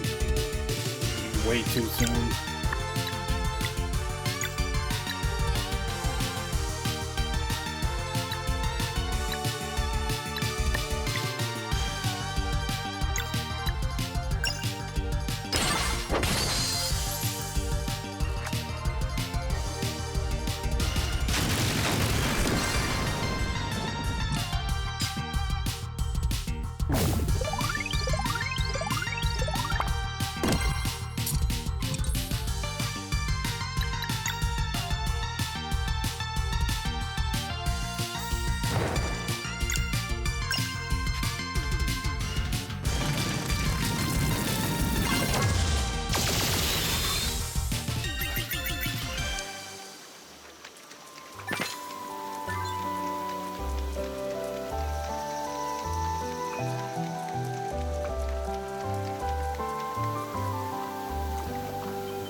Guessing that's just more money.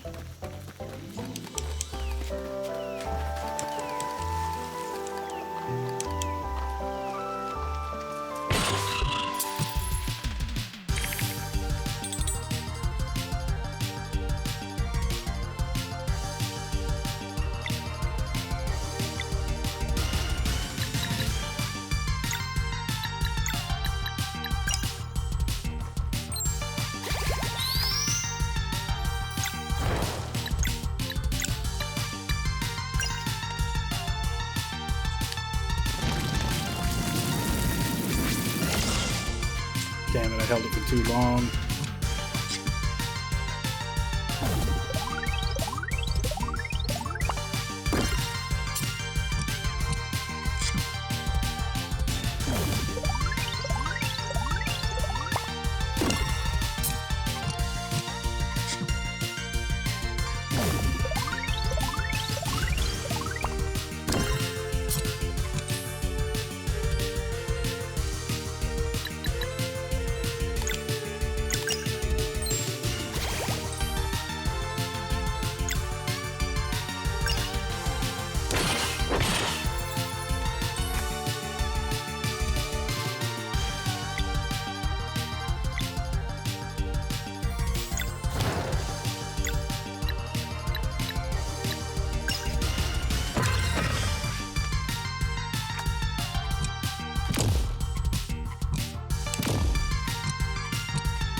Alright. Yeah, I've already been through all this before.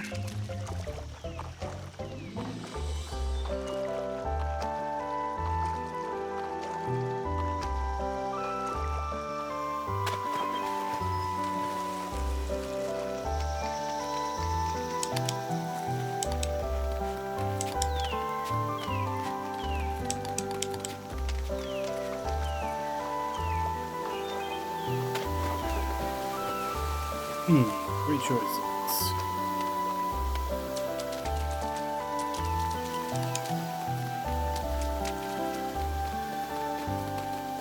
Looks like they all went to the same place, though.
Valerian Garl Bash Drop.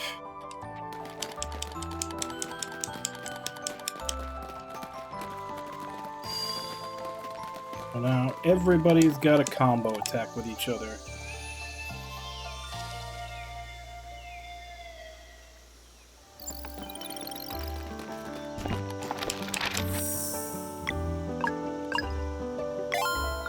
I'm also like one fight away from leveling too. Let's see if we can leave and come right back and do another fight.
Ah, they really want him dead.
Alright, to the new town.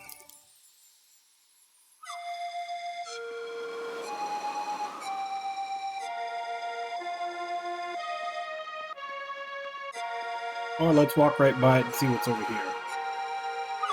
Got a fishing spot. Abandoned Wizard's Lab.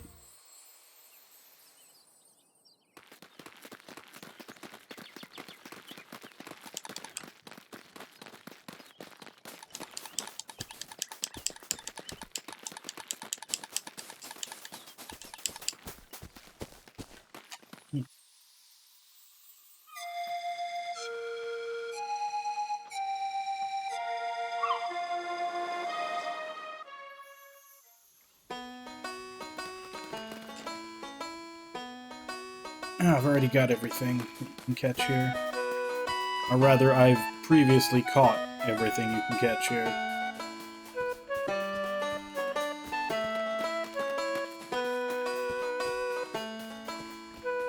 Not hiding anything over here, are they?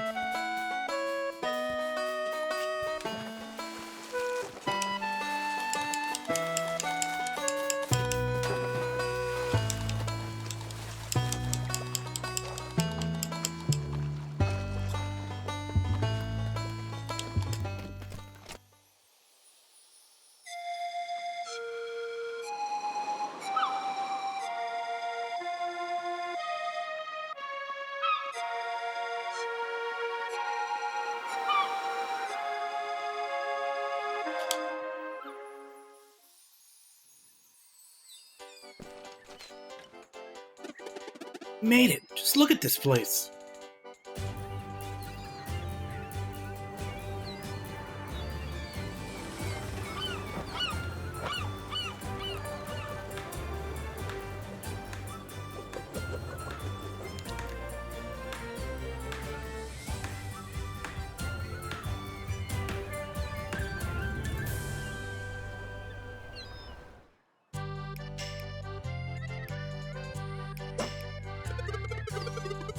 All done, Captain. Signpost should lead them straight to us.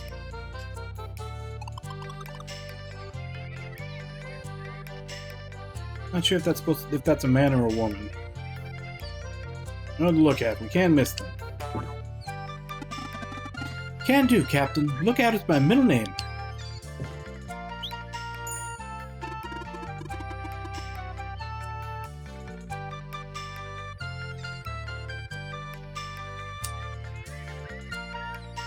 You might want to lend one of those eye patches to Garl. Find suitable adventures for this quest, or my name is not Keenathan. Got a blind mage that's using 2 eye patches.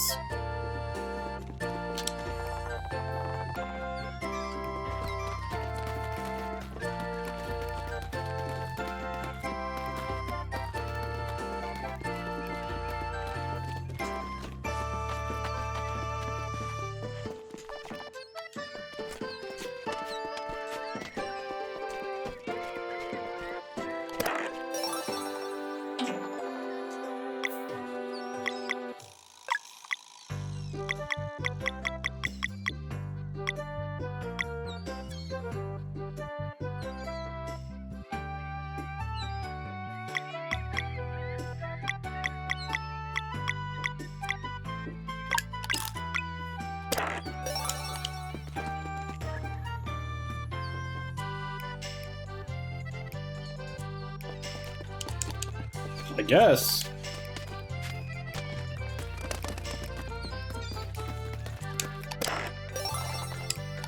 Oh, that one was just out in the open.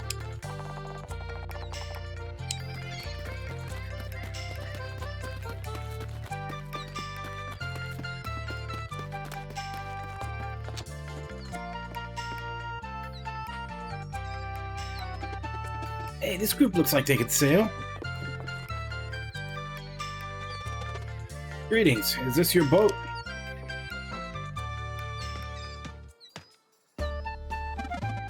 Avast, strangers. You got anything to say to the captain, you say it to me.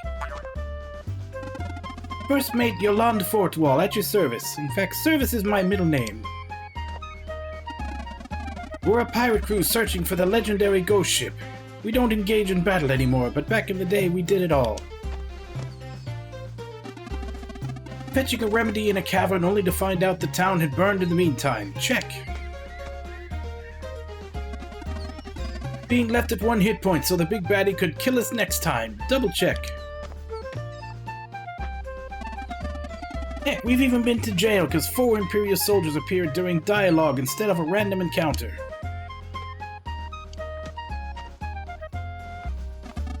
Tough crowd, huh? Fine, let's do introductions. Meet our captain, Cliché, daughter of a legendary pirate. Okay, so it is one. Pleasure to meet you, Captain. We were hoping we could... The one in the back with the oversized shirt, that's our quartermaster, Valtrade. He's the guy that's good at everything.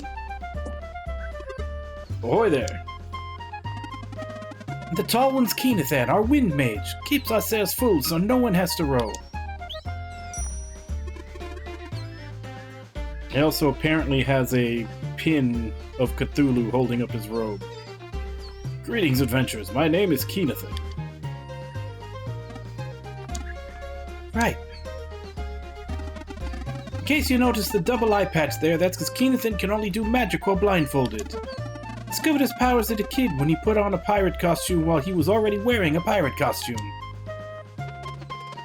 Nice to meet you all. I'm Zale. These are my friends Valere, Garl, and Teeks. We need to secure passage to Wraith Island in time for the eclipse. Oi, Captain. Seems to me these two be solstice warriors. Aye, seems that be the case. What impeccable timing. Now Captain Cliché here can certainly take y'all to Wraith Island, for a price, of course. Shall we make a deal? If you can beat Valtrade at arm wrestling, you get to ride for free. But if you lose, you'll have to run your little errand for us. What do you say?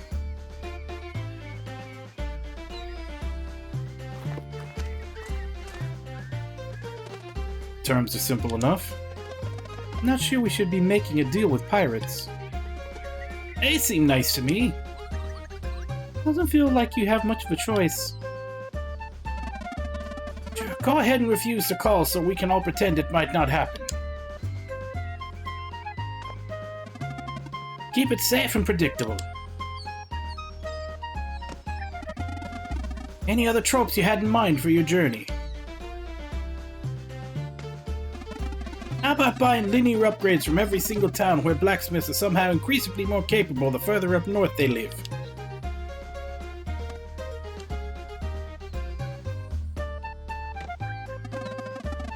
And who of course can happen to live in a shed despite selling daggers at 25,000 gold a pop?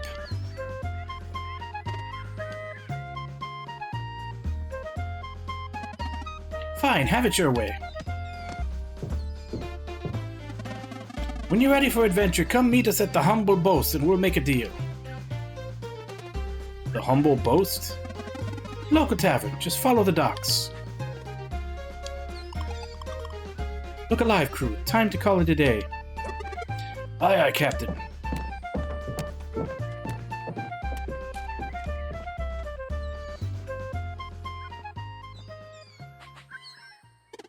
I knew it! There's a tavern! Taking back sounds good. I'll go right now to try and meet the chef. See you there. Talk about a wacky bunch. They seem innocuous enough. We should probably go for it. A Humble Boast, then. if I hadn't finished looking around.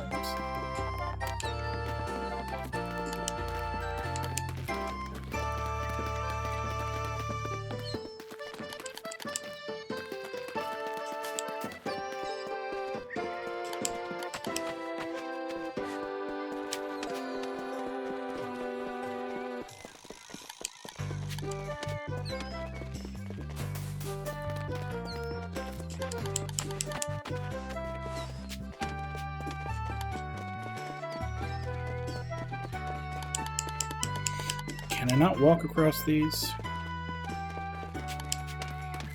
Hoping you could.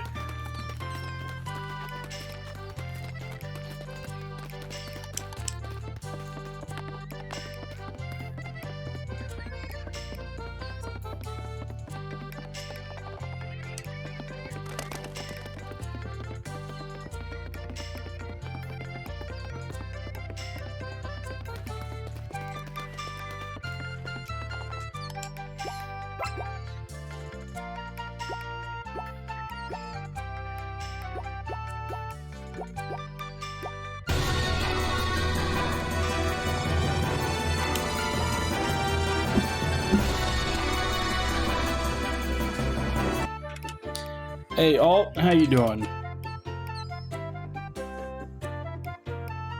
I can't type today.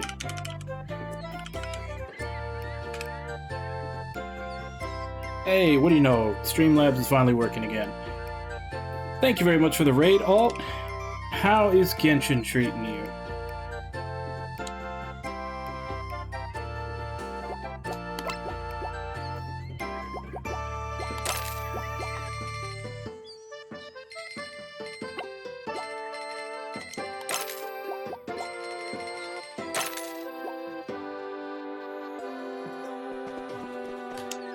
Oh, you haven't eaten anything? I usually try to remember to eat something right before I stream. But, yeah, every once in a while I don't have the time.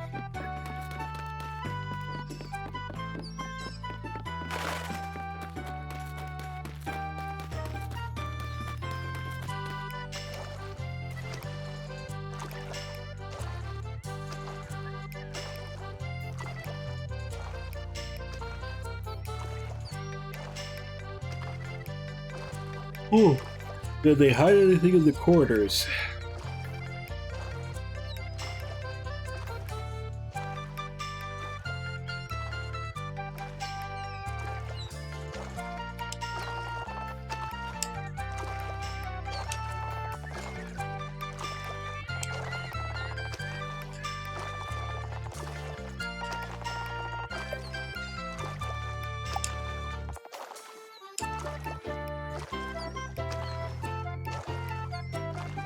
So 23 more fillets, and I can let them go home.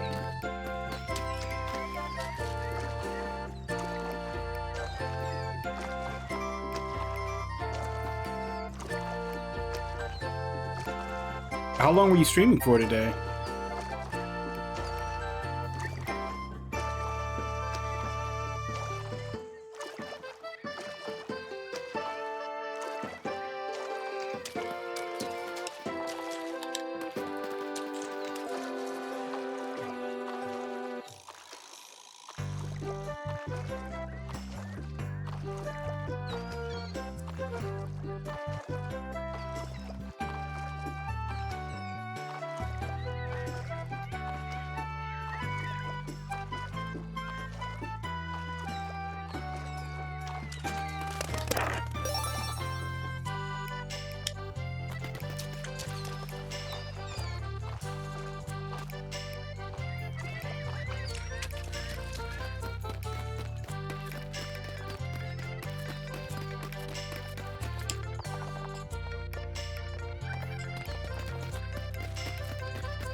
So I can swim under the docks.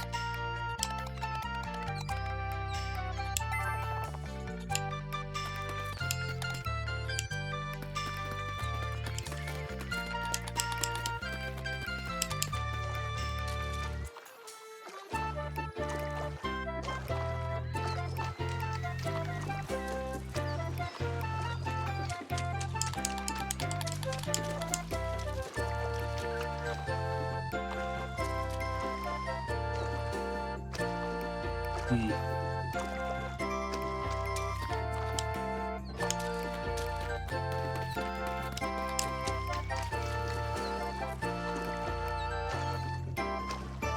So, basically haven't eaten anything in 6 hours.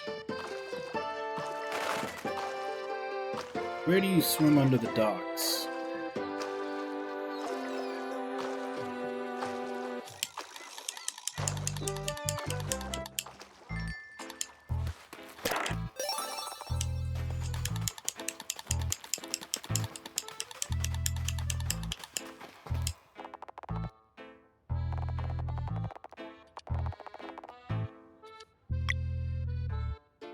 I do not have a trader's signet.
This is a fairly big town.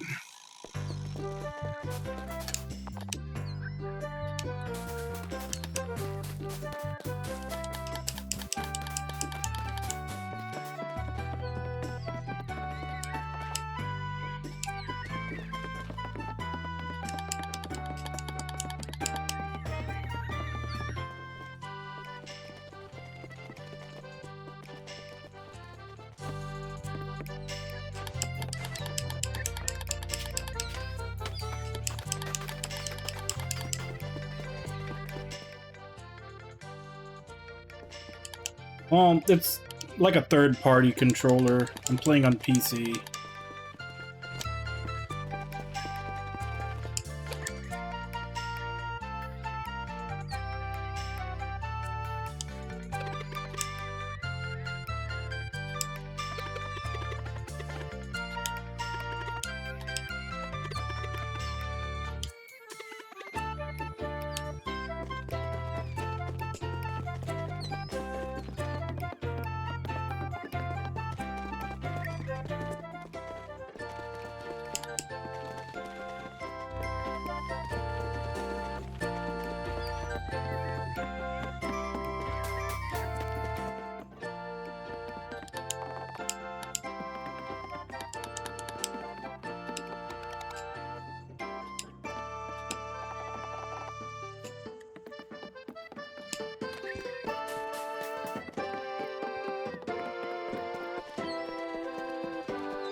Welcome to the Golden Pelican. Do you have a reservation for today? Oh, I don't. Alright, so hoity-toity restaurant up here.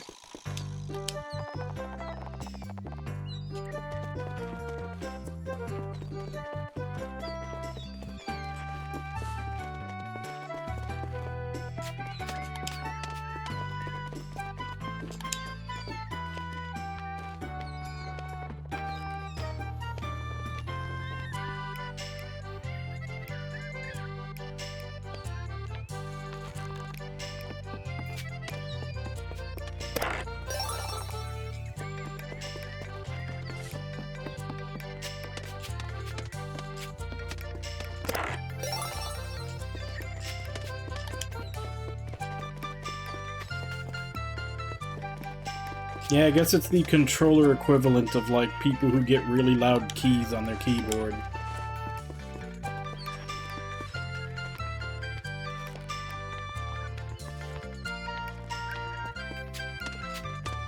You know, I didn't even see that tightrope when I was over there. I could have gotten those chests a lot sooner.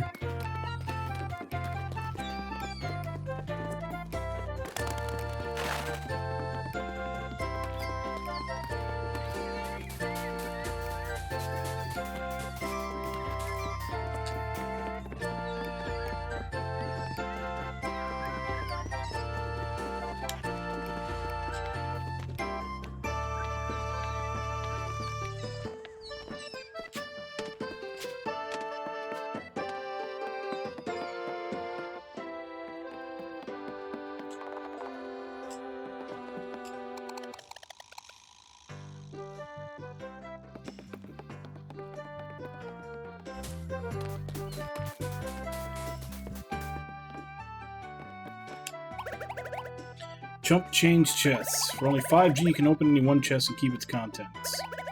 If you find the 10G grand prize 5 times, I'll give you a special reward.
Might be, because I was using an Xbox controller before I got this one.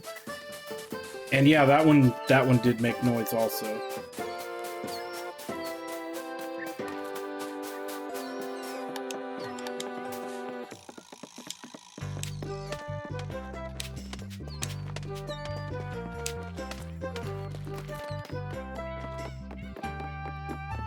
I'm probably missing something, but I think I've cleared this place out.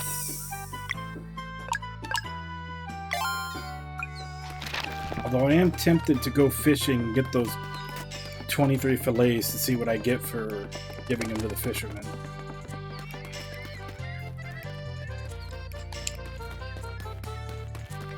Where the hell is the exit?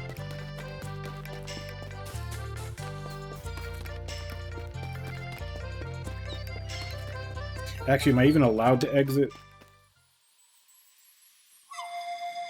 I guess I am. I thought maybe they might stop me from exiting since there's only 2 of us.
Alright, so that's 8. I think I need 27.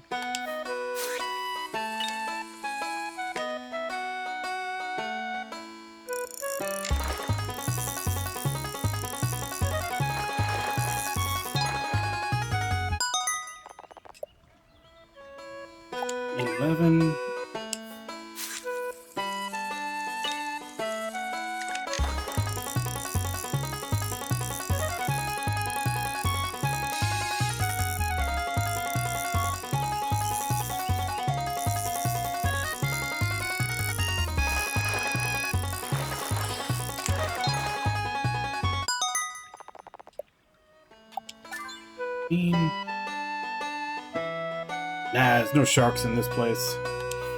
It tells you what kind of fish are at each place. There's only 3 different kinds here.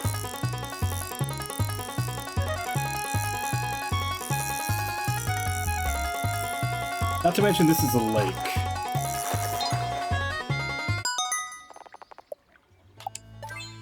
$17.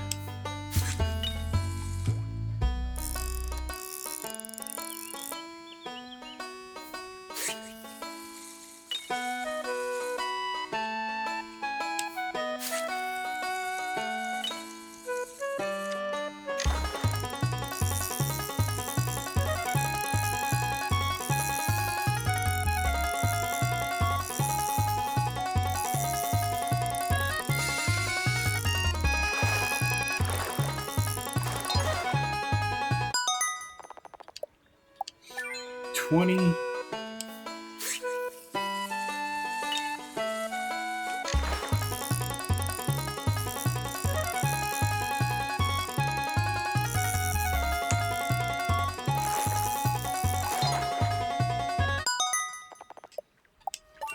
$3.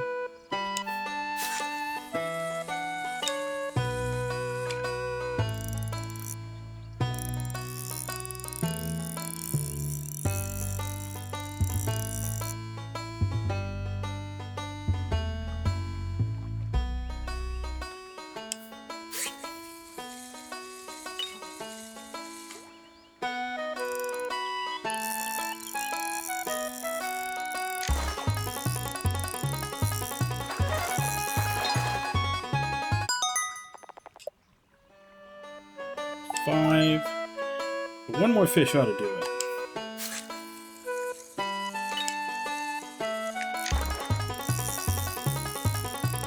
So the bobber is reminding you of the golf ball.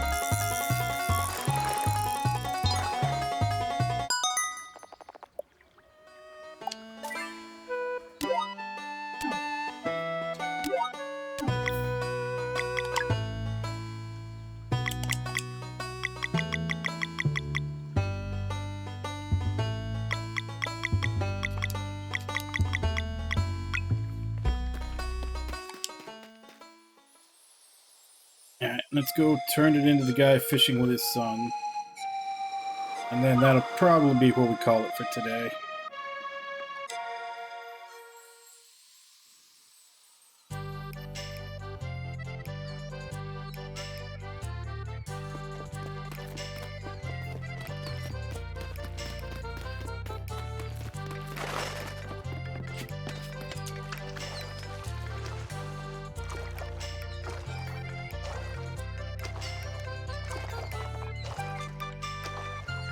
Oh, I needed 23. I thought I needed 27.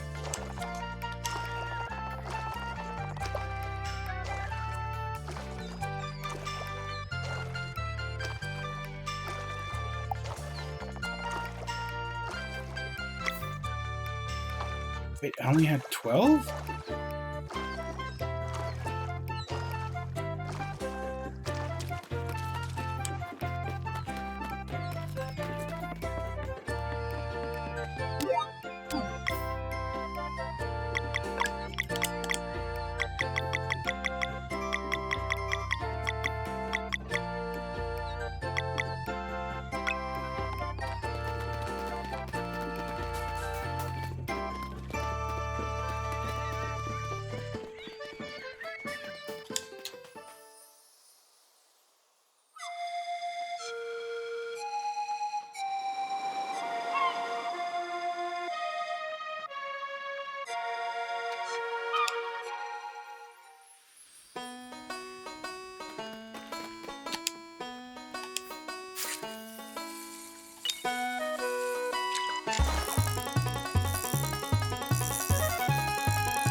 Okay, that says 3 fillet.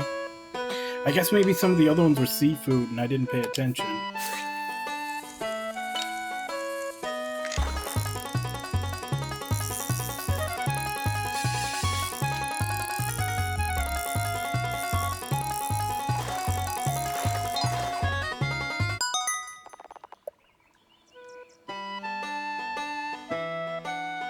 Oh, because they all say fillet, but the actual icon is different. So that's seafood.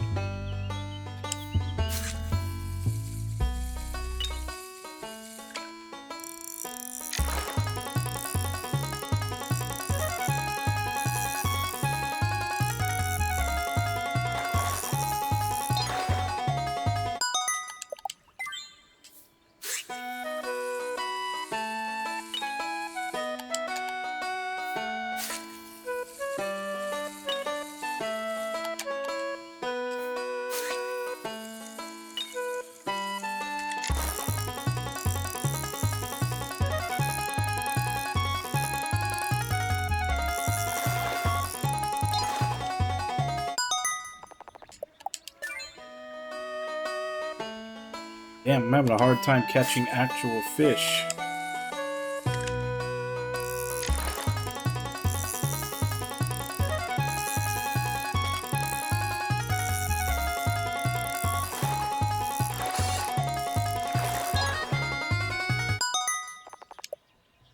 Okay, so that's 6.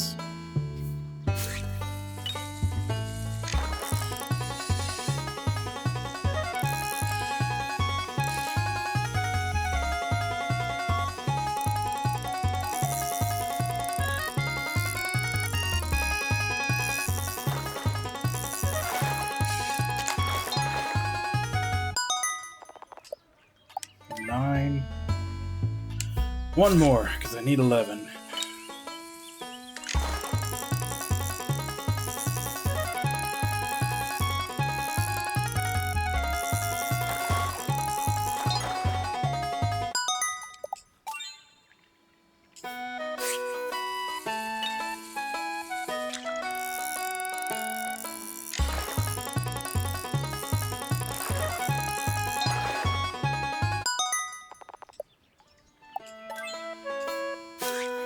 Come on, actual fish.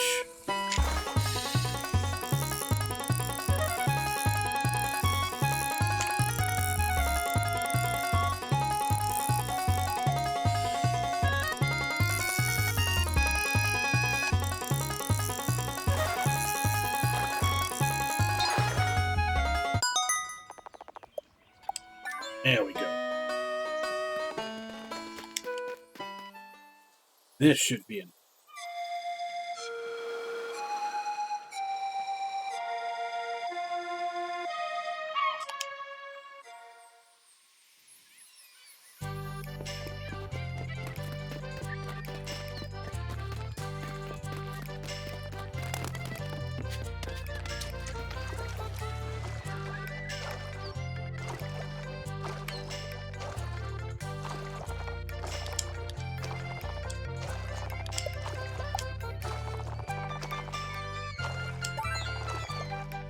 Another rainbow cone. So that was 1, 2, 3. I've gotten 4 of them in this place. Because there was one that was just in a chest over here by this guy. There was one in what I assume is the black market underneath the docks. The girls all the way on the right beach gave me one for saying I won't tell anybody about their secret spot, and then that one for giving him the 40 fish. So yeah, there's 4 rainbow conch in this town. Maybe even more. Those are just the ones I found so far. But yeah, this is gonna be where we stop for today.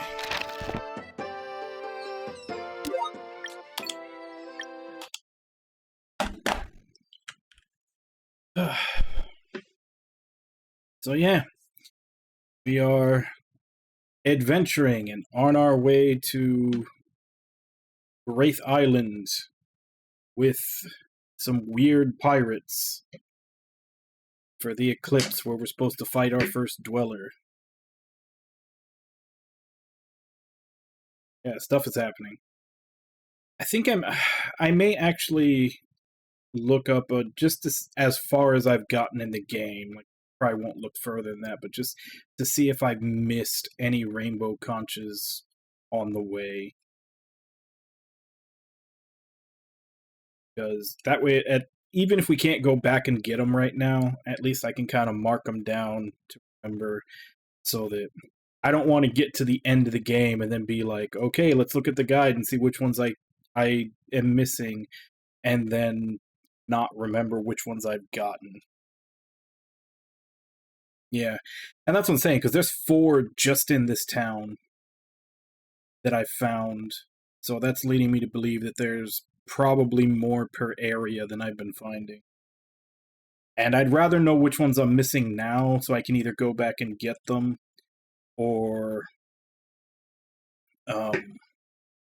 just make mental note of them for later, rather than get till right before the end of the game and then just have to backtrack through the whole world map trying to remember which ones I've gotten and which ones I haven't by looking at a list.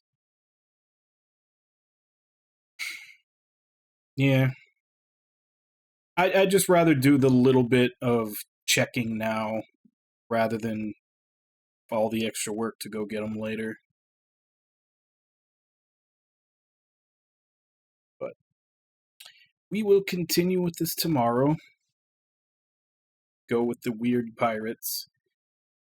So I guess let me go ahead and give call-outs so I can... So Ragna, Alt, Irby, Wabon, War Panda, Yoko, Kaz,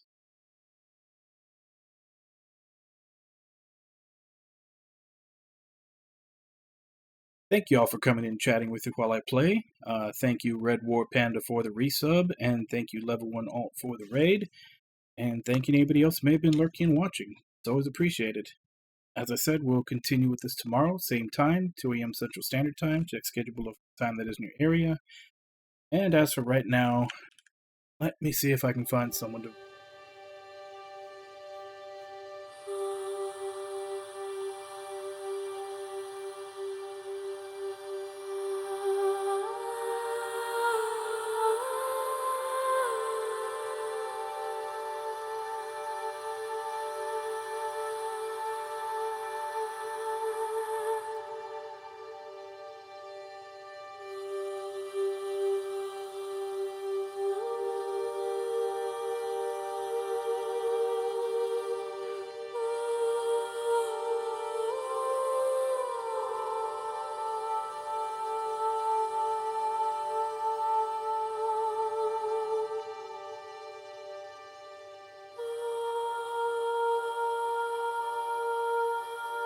Alright, I guess let's go ahead and raid Jack.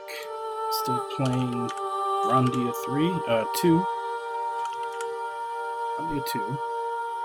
So, as per usual, let's go ahead and jump in, say hi. Hope to see you all next time, and until then. Bye-bye, everybody!